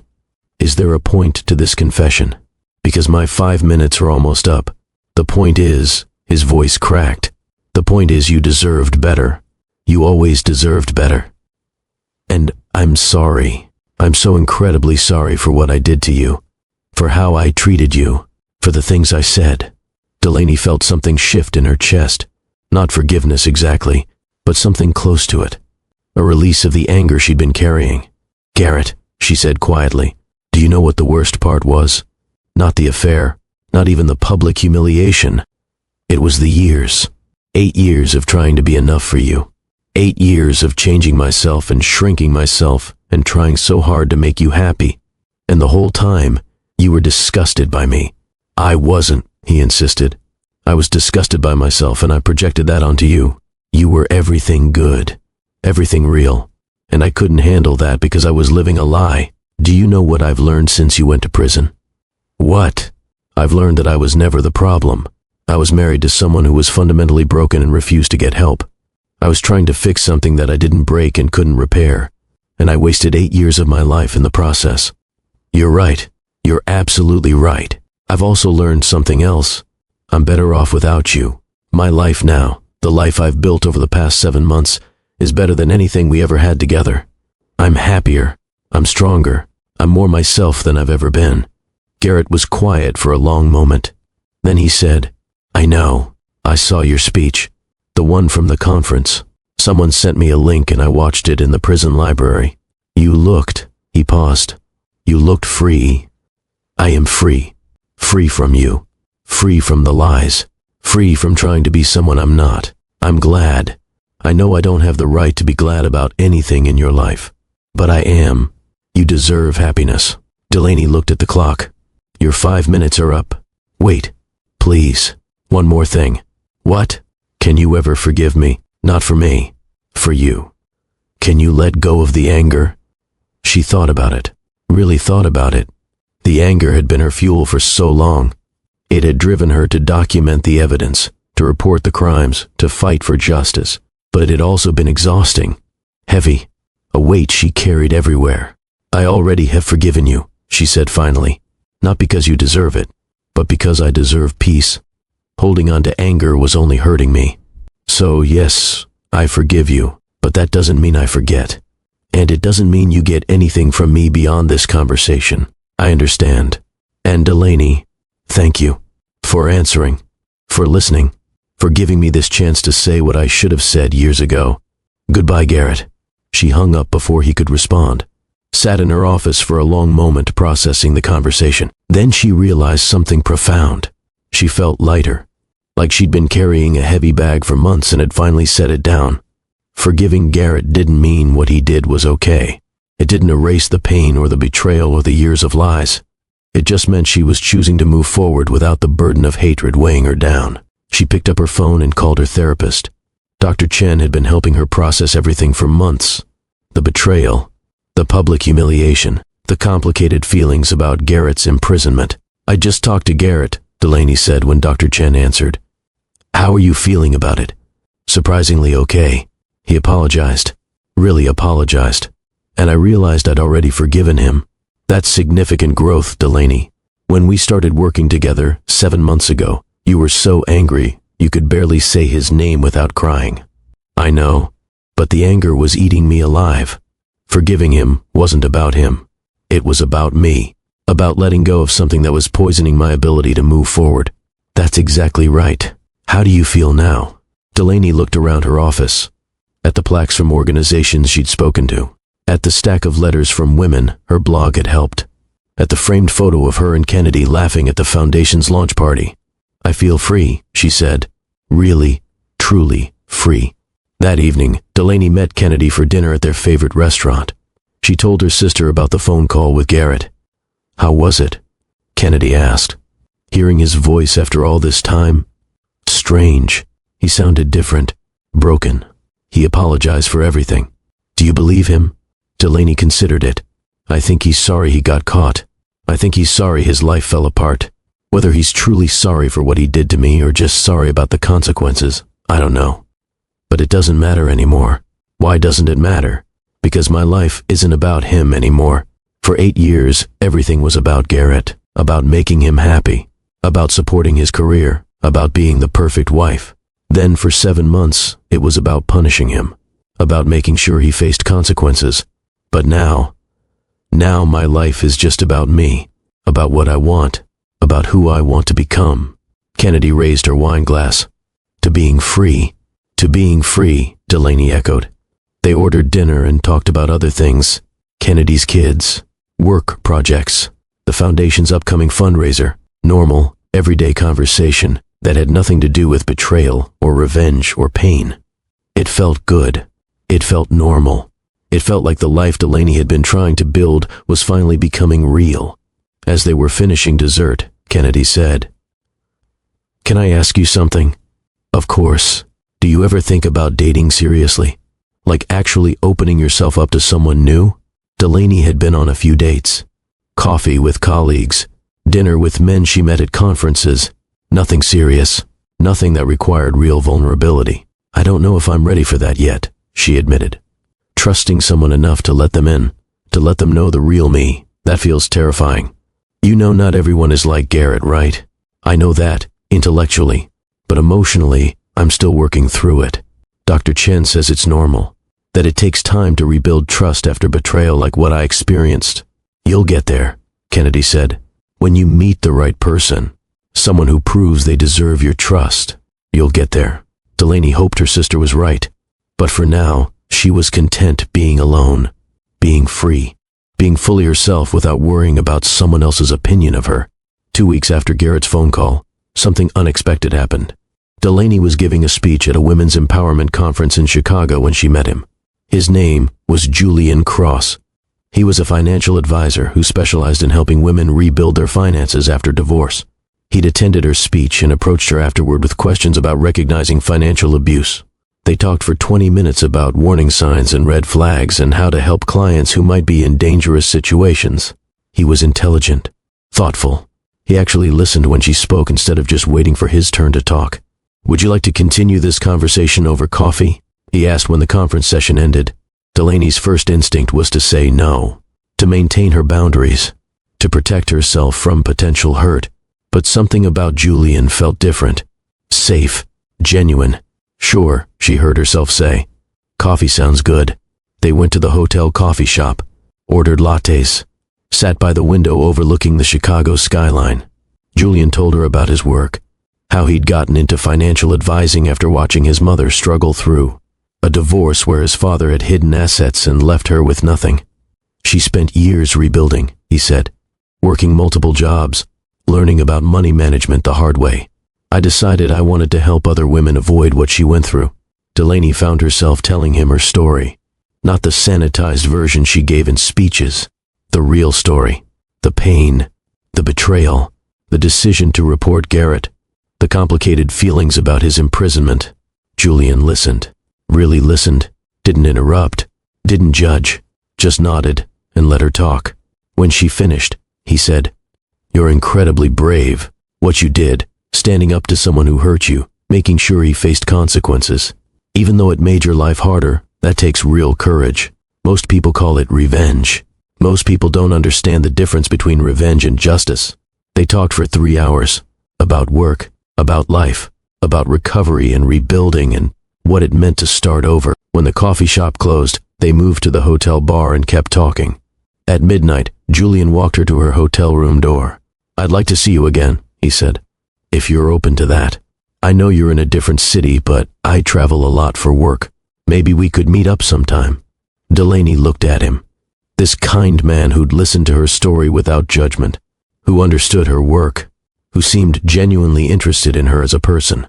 "I'd like that," she said, "but I need to be honest with you. I'm not ready for anything serious. I'm still working through a lot of stuff from my marriage. I don't know if I can be what someone needs right now." "I'm not asking you to be anything other than yourself," Julian said. "How about we start with friendship? See where it goes. No pressure, no expectations." "That sounds perfect." They exchanged numbers, promised to stay in touch, said goodnight. Delaney went to her room and sat on the bed feeling something she hadn't felt in years. Hope. Not the desperate hope she'd clung to during her marriage, hoping Garrett would change, but genuine hope that maybe, someday, she could trust someone again. Over the next 3 months, Delaney and Julian became friends. They texted regularly, called each other a few times a week, met up when their work travel overlapped. It was easy, comfortable, no games, no drama, just 2 people enjoying each other's company. Julian never pushed for more, never demanded explanations or emotional labor. He just showed up, consistently, reliably, being exactly who he said he was. Slowly, carefully, Delaney started to trust him. They had their first real date 4 months after meeting. Dinner in San Francisco where they were both attending another conference. Nothing fancy. A small Italian restaurant in North Beach. Wine and pasta and conversation that flowed naturally.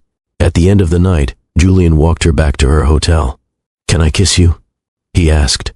Delaney's heart raced. It had been over a year since she'd kissed anyone, since she'd let anyone that close. "Yes," she said.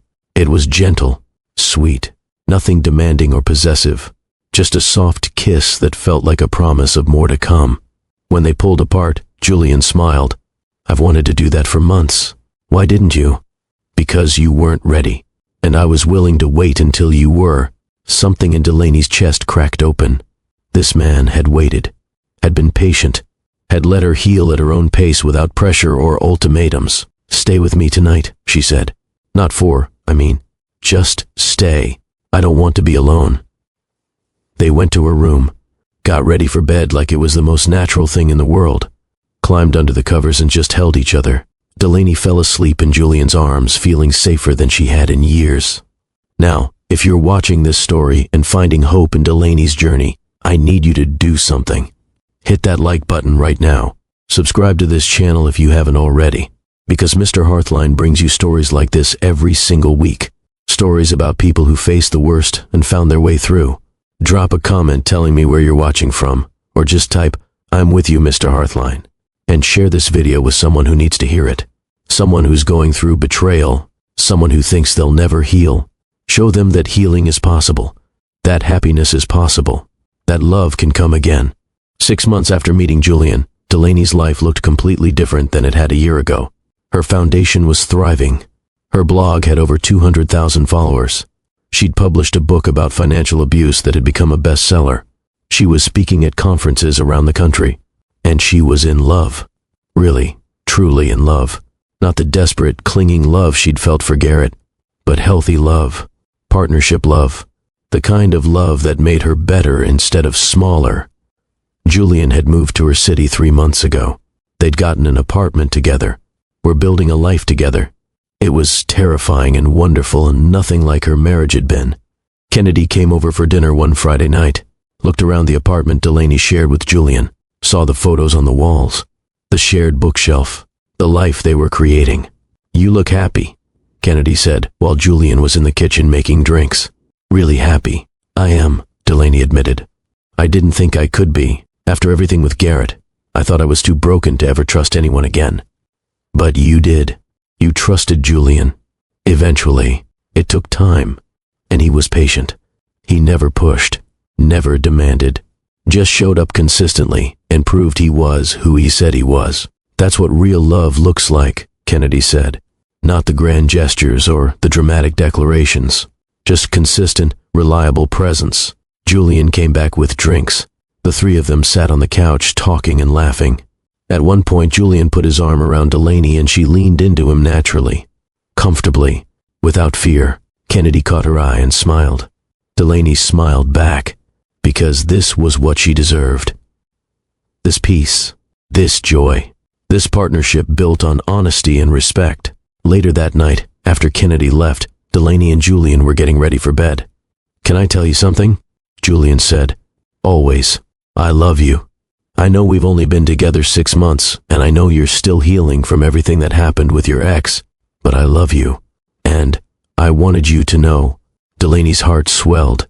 For so long, those words had been weapons Garrett used to manipulate her. "I love you, but you need to change. I love you, but you're not enough. I love you, but I want someone else."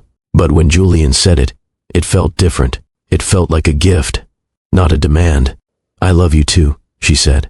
"And I'm not scared to say it, because you've shown me what real love looks like." They held each other that night, talked about the future, about dreams and plans and the life they wanted to build together. It felt possible. It felt real. 1 year after Garrett's sentencing, Delaney got a letter from Becca. It arrived at her office in a plain envelope. No return address, just Delaney's name and the office address written in shaky handwriting. She almost threw it away without opening it. Almost decided she didn't need to hear whatever Becca had to say. But curiosity won. Inside was a single page, handwritten, barely legible. "Delaney, I know I have no right to contact you.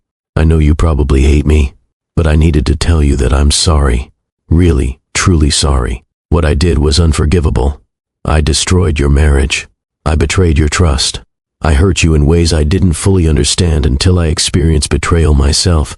My boyfriend, the one I dated after Garrett went to prison, cheated on me, left me for someone else. And when it happened, when I felt that pain, I finally understood what I'd done to you.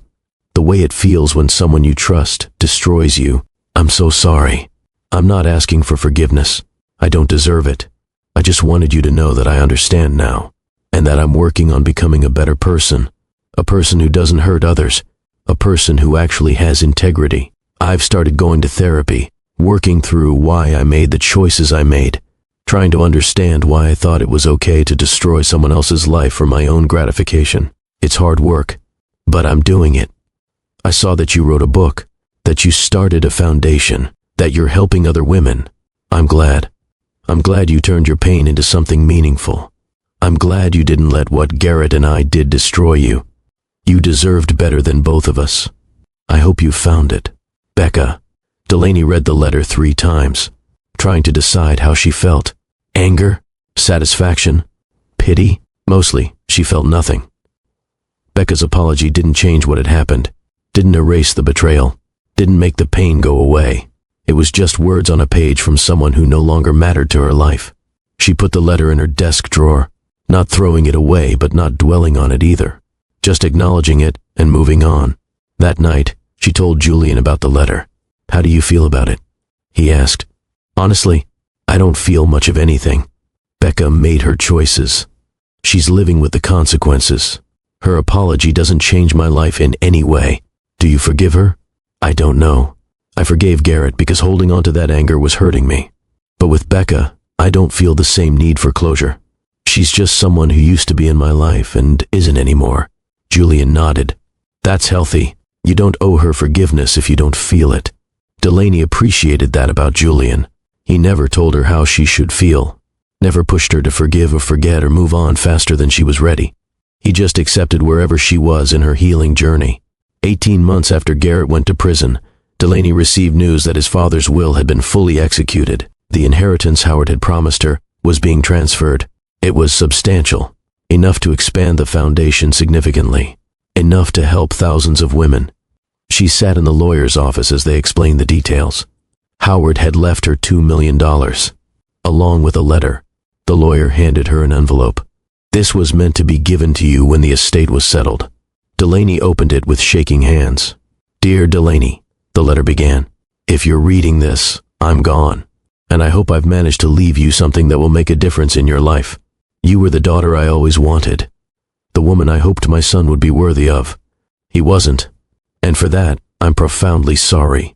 I've watched you over the years, watched you try so hard to make Garrett happy, watched you shrink yourself to fit into his expectations, watched you be so much less than you were capable of being because you thought that's what marriage required.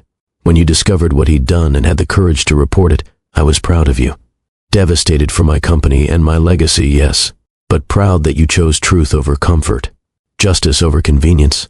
Use this money to help other women, to make sure they don't suffer what you suffered, to create something meaningful from the wreckage of what Garrett destroyed.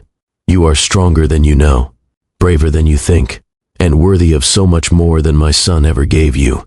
Build something beautiful with your life. You deserve it. With love and respect, Howard Harper." Delaney sat in that lawyer's office and cried.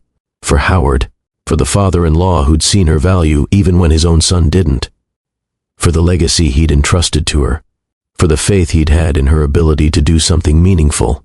She used every penny of that inheritance to expand the foundation, opened offices in 3 more cities, hired staff, created programs to help women escape financial abuse, funded legal aid for women going through high-conflict divorces, established scholarships for women rebuilding their careers after leaving abusive relationships.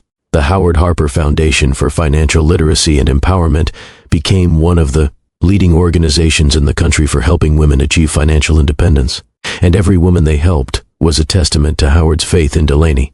2 years after the Christmas party that destroyed her marriage, Delaney stood on a stage at the Foundation's 2nd annual fundraising gala. 200 people filled the ballroom.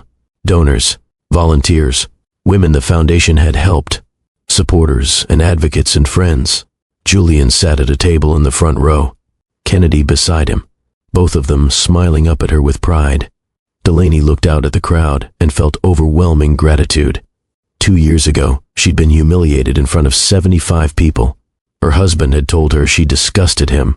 Her marriage had imploded publicly and spectacularly. And now, here she was, running a foundation that helped thousands of women, speaking to rooms full of people who respected her work, living a life she loved with a man who actually valued her. 2 years ago, she began.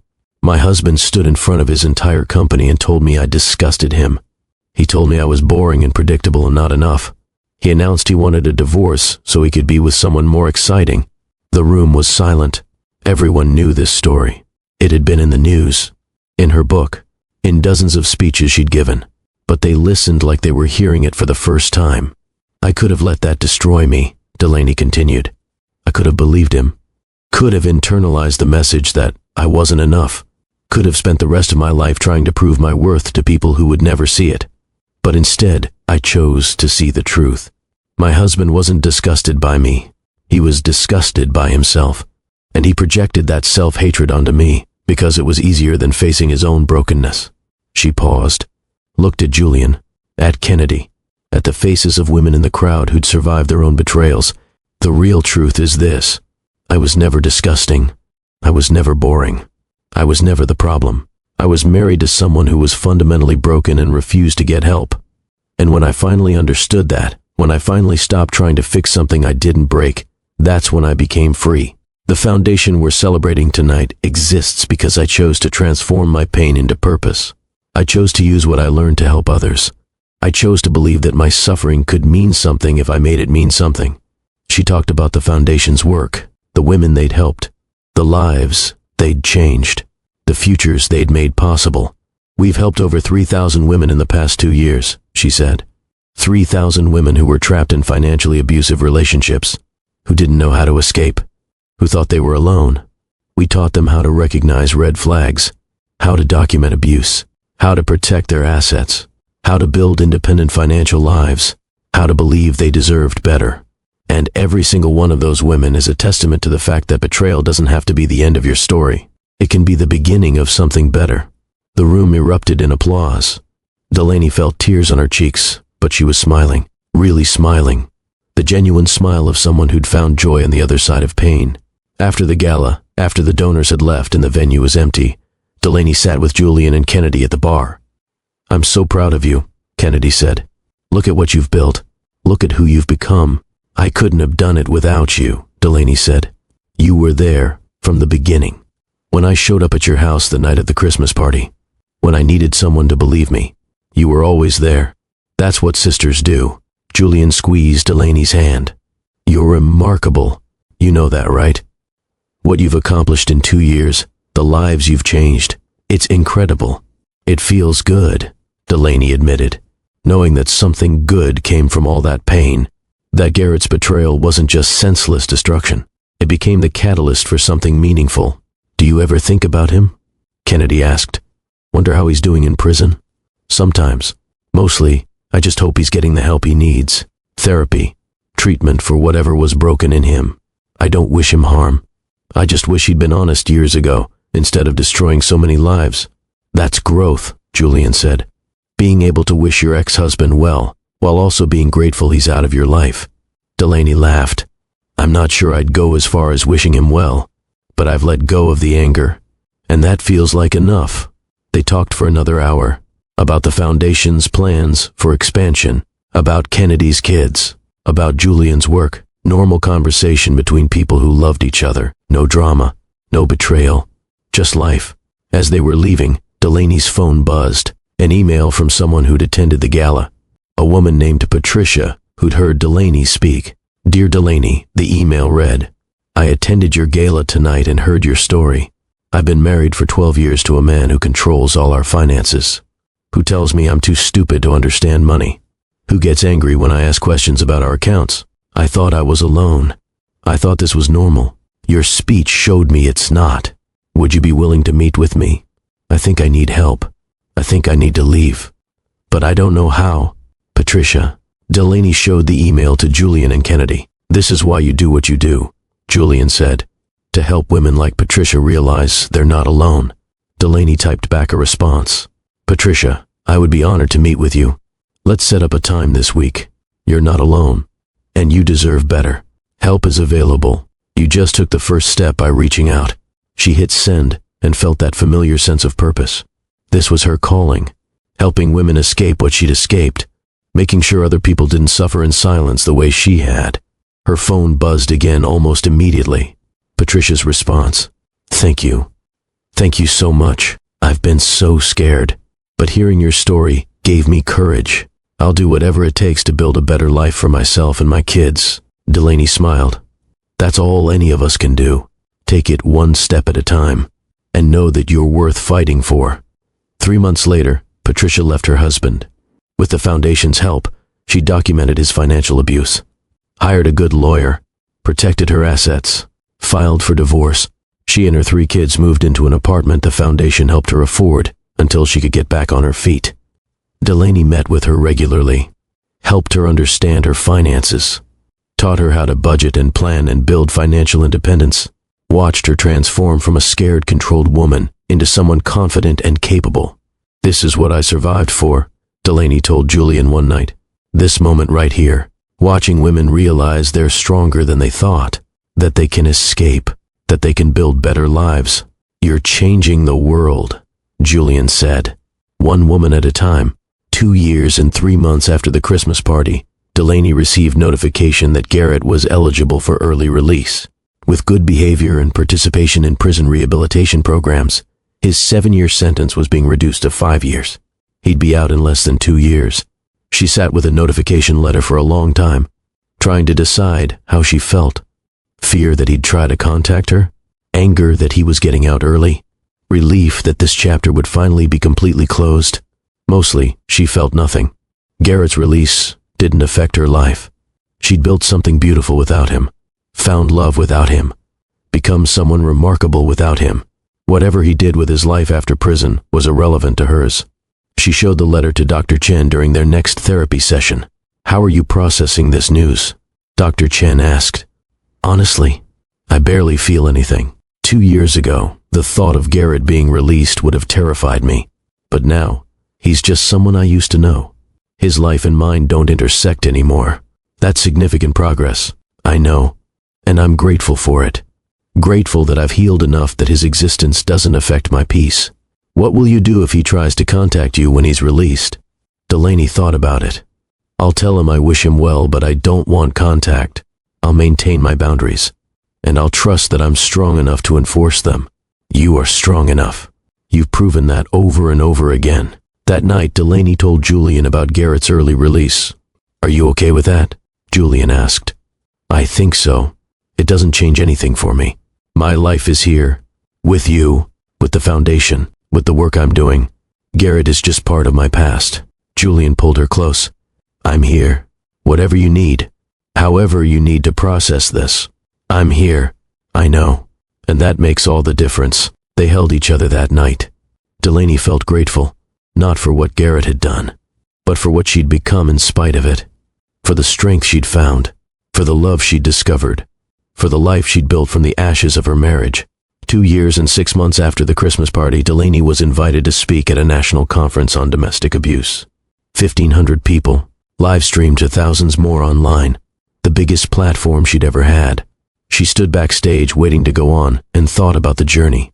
From the woman who smiled while being humiliated to the woman who was about to address 1,500 people about surviving betrayal. Julian squeezed her hand. "You're going to be amazing. What if I mess up? What if I freeze? Then you'll recover and keep going. Because that's who you are now. Someone who gets knocked down and gets back up." The MC introduced her. Delaney Harper Morrison, founder of the Howard Harper Foundation, best-selling author, and survivor of financial abuse and betrayal. Delaney walked onto the stage. The lights were bright. The crowd was massive. For a moment, she felt that old fear. The fear of not being enough, of people judging her, of being found lacking. Then she looked out at the sea of faces, saw women who'd survived their own betrayals, saw advocates and lawyers and therapists who spent their lives helping others, saw her sister Kennedy in the 3rd row, smiling and giving her a thumbs up. She took a breath and began.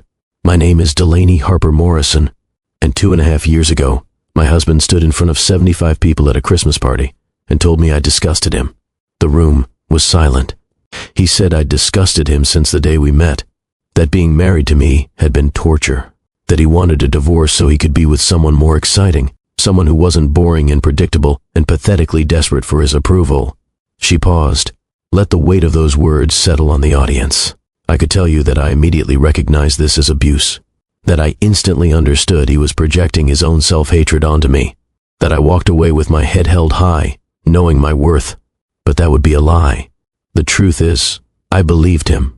For those first few horrible moments, I believed that everything he said was true, that I was disgusting, that I was boring, that I was the problem. Women in the audience nodded. They understood. They'd been there. And that's what abuse does, Delaney continued. It makes you believe lies about yourself. It makes you internalize someone else's brokenness as your own failure. It makes you think that if you could just be different, be better, be more, then everything would be okay. But here's what I learned, and here's what I need every person in this room to understand. You are not responsible for someone else's decision to abuse you. Their betrayal is not your fault. Their lies are not your truth. Their damage is not yours to carry. The room erupted in applause. Delaney felt tears on her cheeks, but kept talking. After my husband humiliated me, I discovered he'd been having an affair with his assistant for 6 months. But that wasn't all. I also discovered he'd been embezzling $600,000 from his family's company to fund his affair lifestyle. Gasps rippled through the audience. I had a choice in that moment. I could walk away quietly, take my divorce settlement and disappear, let him face no consequences beyond losing me. Or I could fight back. I could document everything. I could report his crimes. I could make sure he faced justice. And I want to be very clear about something. What I did wasn't revenge. It was accountability. There's a difference. She talked about the months of investigation, the decision to report Garrett, the arrest and trial and sentencing, the public scrutiny and judgment, the hard work of rebuilding her life. People asked me if I felt guilty, if I regretted turning in my own husband. And my answer was always no. Because crimes should have consequences. Because betrayal should be acknowledged. Because justice matters. She talked about starting the foundation, about the 3,000 women they'd helped, about transforming pain into purpose. If you're sitting in this audience right now, experiencing betrayal, experiencing abuse, experiencing that moment where someone tries to convince you that you're the problem, I need you to hear this. You are not the problem. You are not disgusting. You are not boring. You are not too much or not enough or any of the lies they've told you. You are worthy. You are valuable. You are deserving of respect and honesty and love. And if the person you're with can't see that, the problem is with their vision, not with who you are. The applause was deafening. Women were standing, cheering. Some were crying. Delaney saw her impact, saw that her story mattered, that her pain had meaning, that her journey was helping others find their own path forward. She finished the speech with a call to action. Resources for women needing help, warning signs of financial abuse, steps to take if you're planning to leave, organizations that could help. When she walked off stage, she was surrounded by women wanting to share their stories, wanting advice, wanting hope. She stayed for 2 hours, talking to everyone who needed her, offering what support she could. This is exhausting, she told Julian later, but it's the most meaningful thing I've ever done. You're saving lives, he said simply, literally saving lives. That night, Delaney's speech went viral. The video was shared hundreds of thousands of times. Media outlets picked it up.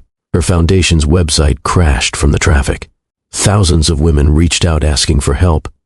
The response was overwhelming, beautiful, terrifying. We need to expand, Delaney told her foundation's board of directors. We need more staff, more offices, more resources. There are so many women who need help. They approved the expansion, doubled their budget, hired 20 new employees, opened offices in 6 more cities. The Howard Harper Foundation became a nationally recognized organization, and Delaney became a leading voice in the movement to address financial abuse. 3 years after the Christmas party, Delaney and Julian got engaged. He proposed on a quiet Sunday morning in their apartment. No grand gestures, no public displays, just the two of them and a simple question. Will you marry me? Not because I need you to complete me, but because I want to spend my life partnering with you, building with you, growing old with you. Delaney looked at this man who'd been patient with her healing, who'd never pushed, who'd shown her what real love looked like. Yes, she said, 1,000 times yes. They planned a small wedding, just family and close friends. Nothing like the elaborate affair she'd had with Garrett. This time, everything was about authenticity, about celebrating real love, about starting a partnership built on honesty and mutual respect. Kennedy was her maid of honor. Patricia, the woman she'd helped leave her abusive marriage, did a reading. Women from the foundation attended, celebrating the woman who'd helped them find freedom. As Delaney walked down the aisle toward Julian, she thought about that Christmas party 3 years ago. Thought about the woman she'd been. The woman who'd smiled through humiliation. The woman who'd believed she was disgusting.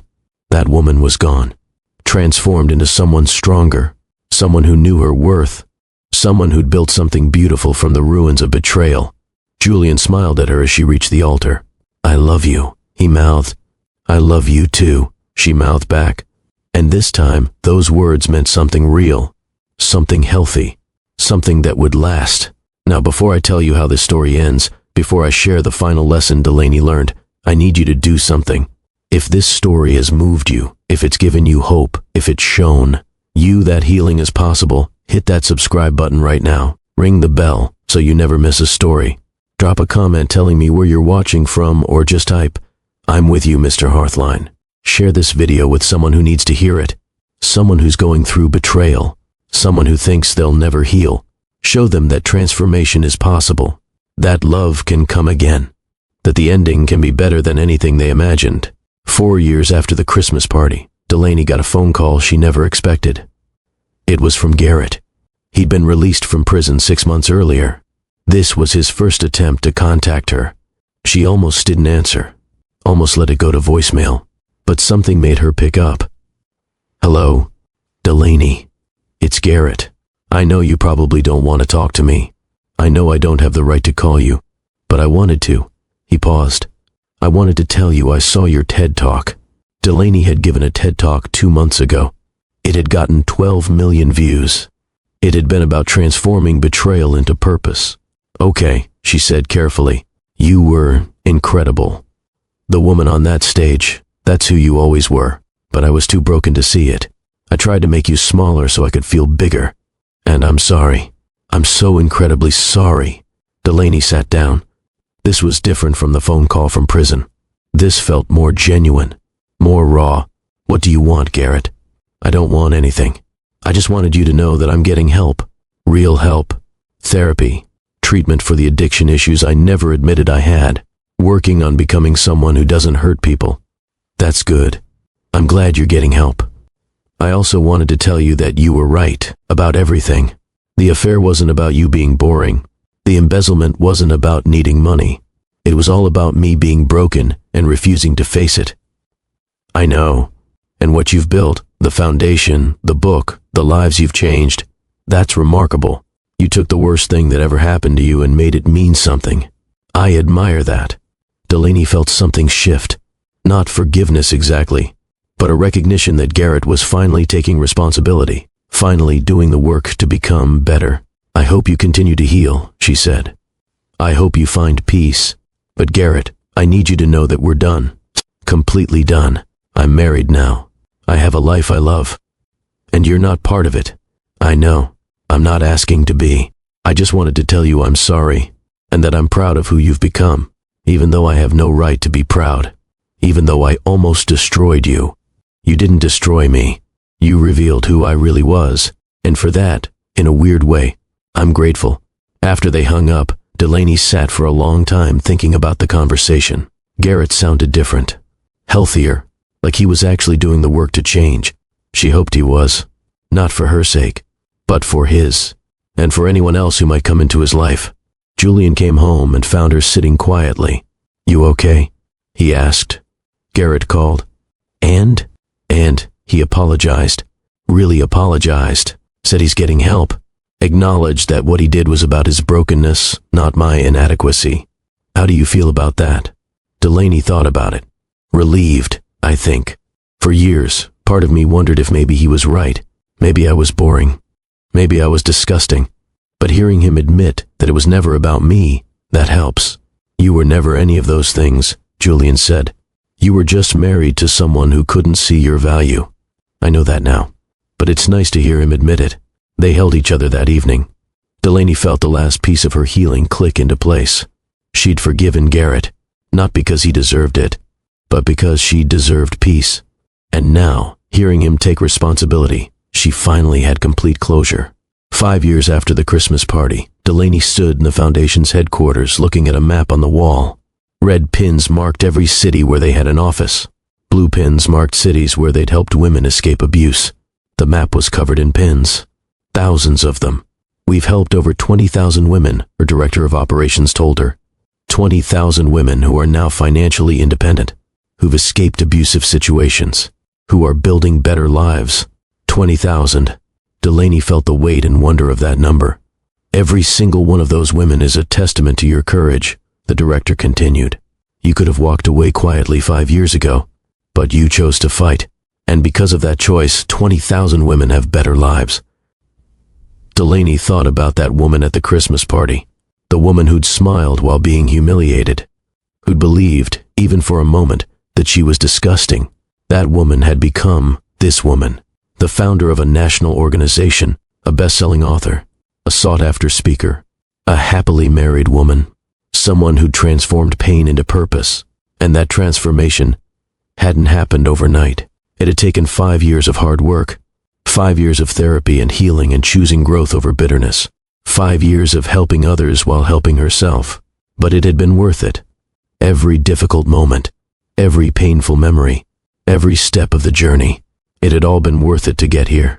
That evening, Delaney spoke at a fundraising dinner for the Foundation. She told her story one more time, but this time, she added something new. 5 years ago tonight, she said, I was at a Christmas party when my husband told me I disgusted him. And I want to tell you what I've learned in the 5 years since that moment. The audience leaned forward. I've learned that betrayal doesn't define you. How you respond to it does. I've learned that the worst moments of your life can become the catalyst for your greatest transformation. I've learned that forgiveness isn't about the person who hurt you.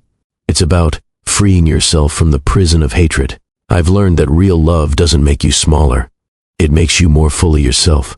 I've learned that pain can have purpose if you choose to give it purpose. And most importantly, I've learned that you are not what someone else says about you. You are who you choose to become.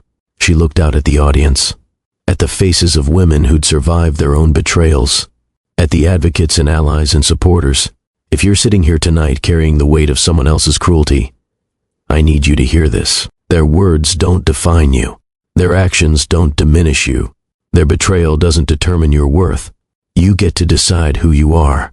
You get to choose how your story ends. You get to transform your pain into something meaningful. And when you make that choice, when you decide to rise instead of fall, to grow instead of shrink, to thrive instead of just survive, that's when you discover who you really are. Not the person they tried to make you believe you were, but the person you always had the potential to become. The applause was thunderous, but what mattered most to Delaney were the faces. The women crying, the men nodding, the people who finally understood that their pain could mean something. After the dinner, a young woman approached Delaney. She couldn't have been more than 25. Tears streaked her makeup. My boyfriend told me I was worthless last week, she said. He said I was stupid and ugly, and no one else would ever want me. And I believed him. But hearing your story, I realize he's wrong. I'm not worthless. I'm just with someone who's broken. What are you going to do? Delaney asked gently. I'm going to leave. I'm going to get help from your foundation, and I'm going to build a life where I'm valued. Delaney hugged her. You're going to be okay. Better than okay. You're going to be amazing. The young woman walked away with her head higher, her shoulders straighter, already transforming. This is why, Delaney thought. This moment right here. This is why I survived. So she could survive. So the next woman could survive. So no one else had to carry the weight of someone else's lies. As Delaney drove home that night, she thought about Garrett, about where he was now, what he was doing, whether he'd truly changed. But mostly, she thought about herself, about the journey she'd taken, about who she'd become. 5 years ago, a man had tried to destroy her with his words, had tried to convince her she was worthless, had tried to break her spirit. He'd failed, spectacularly, because Delaney Harper Morrison was not breakable. She was not destroyable. She was not disgusting or boring or any of the lies he'd told her. She was extraordinary. She was powerful. She was someone who'd taken the worst betrayal imaginable and turned it into a movement that helped thousands of women. And that was the real ending to this story. Not Garrett in prison, not Becca alone and regretful, Not even Delaney's happy marriage to Julian. The real ending was this: Delaney had won. Not because she'd destroyed her enemies, but because she'd become unbreakable. Because she'd found purpose. Because she'd transformed pain into power. And no one, no matter what they said or did, could ever take that away from her. Now let me tell you what you need to learn from Delaney's story. Because this isn't just entertainment. This is education. This is a roadmap for anyone going through betrayal right now. First lesson: trust your instincts. Delaney knew something was wrong months before she had proof. She saw the signs. She felt the distance. And instead of dismissing her intuition, she investigated. If something feels off in your relationship, pay attention. Your gut knows before your head accepts. Second lesson: document everything. When Delaney suspected the affair, she didn't confront Garrett immediately. She gathered evidence: screenshots, photos, financial records, timelines. When the truth came out, she had proof. If you're in a situation where you might need legal protection, document everything. Save texts, take photos, create timelines, protect yourself with evidence. Third lesson: financial abuse is real and devastating. Garrett didn't just cheat. He stole. He controlled money. He used financial manipulation as a weapon. If your partner controls all the finances, if you're not allowed to know about accounts, if there are secret charges, those are red flags. You have the right to know about household finances. Financial transparency is not optional in healthy relationships. Fourth lesson: justice and revenge are different. Delaney didn't report Garrett's crimes because she wanted revenge. She reported them because crimes should have consequences. She chose accountability over vendetta. If you're facing betrayal, focus on justice, not revenge. Let the legal system work. Let consequences happen naturally. Don't destroy yourself trying to destroy them. Fifth lesson: forgiveness is for you, not them. Delaney forgave Garrett not because he deserved it, but because holding on to hatred was poisoning her. Forgiveness doesn't mean reconciliation. It doesn't mean forgetting. It just means releasing the anger that's hurting you more than them. Forgive for your peace, not their absolution. Sixth lesson: your value is not determined by how others treat you. Garrett said Delaney disgusted him. But that said nothing about Delaney and everything about Garrett. When someone tries to diminish you, remember their words reflect their brokenness, not your worth. You are not what they say. You are who you choose to become. Seventh lesson: pain can have purpose. Delaney took the worst experience of her life and created a foundation that helped 20,000 women. Your suffering doesn't have to be meaningless. You can transform it into something that helps others. You can make your pain mean something. Eighth lesson: healing takes time, and that's okay. This wasn't a 6-month journey. It took Delaney 5 years to fully heal. 5 years of therapy and hard work and choosing growth. Don't rush your healing. Don't let anyone tell you to get over it faster. Take the time you need to become whole again. Ninth lesson: real love doesn't make you smaller. Garrett wanted Delaney to shrink so he could feel bigger. Julian wanted her to be fully herself. Real love celebrates you. Real love supports your growth. Real love doesn't demand you become less so they can be more. If your relationship is making you smaller, it's not love. 10th lesson: you are stronger than you think. Delaney thought the humiliation would destroy her. Instead, it revealed her strength. You have more resilience than you know, more courage than you've shown, more power than you've tapped into. When life tests you, you'll discover reserves of strength you didn't know existed. If you're watching this right now and you're going through betrayal, I need you to know something. You will survive this. It doesn't feel like it right now. The pain feels unbearable. The humiliation feels permanent. The betrayal feels fatal. But you will survive. And if you choose to, you'll do more than survive. You'll thrive. You'll become someone stronger, someone wiser, someone who knows their worth and demands respect, someone who doesn't settle for crumbs when they deserve the whole feast, someone remarkable. But you have to make that choice. You have to choose growth over bitterness. You have to choose healing over hatred. You have to choose to rise instead of fall. And when you make that choice, when you decide that betrayal won't define you, that's when the transformation begins. That's when you discover who you really are, not the person they tried to convince you that you were, but the person you were always meant to become. Right now, I need you to do something. If this story has impacted you, If it's given you hope or clarity or strength, don't keep it to yourself. Hit that subscribe button, smash that like button, share this video with someone who needs to hear it. Comment below where you're watching from. Tell me your story. Let me know you're not alone. Type "I'm with you, Mr. Hearthline," and let's build a community of people who believe in transformation, who believe in second chances, who believe that the ending can be better than the beginning. Because here's the truth, Delaney's story isn't unique.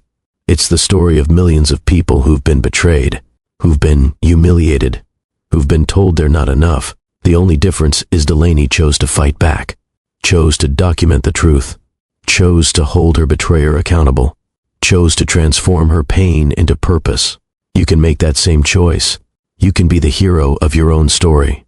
You can survive and thrive and become someone remarkable. But it starts with one decision, the decision to believe you deserve better, the decision to trust yourself, the decision to fight for your own happiness.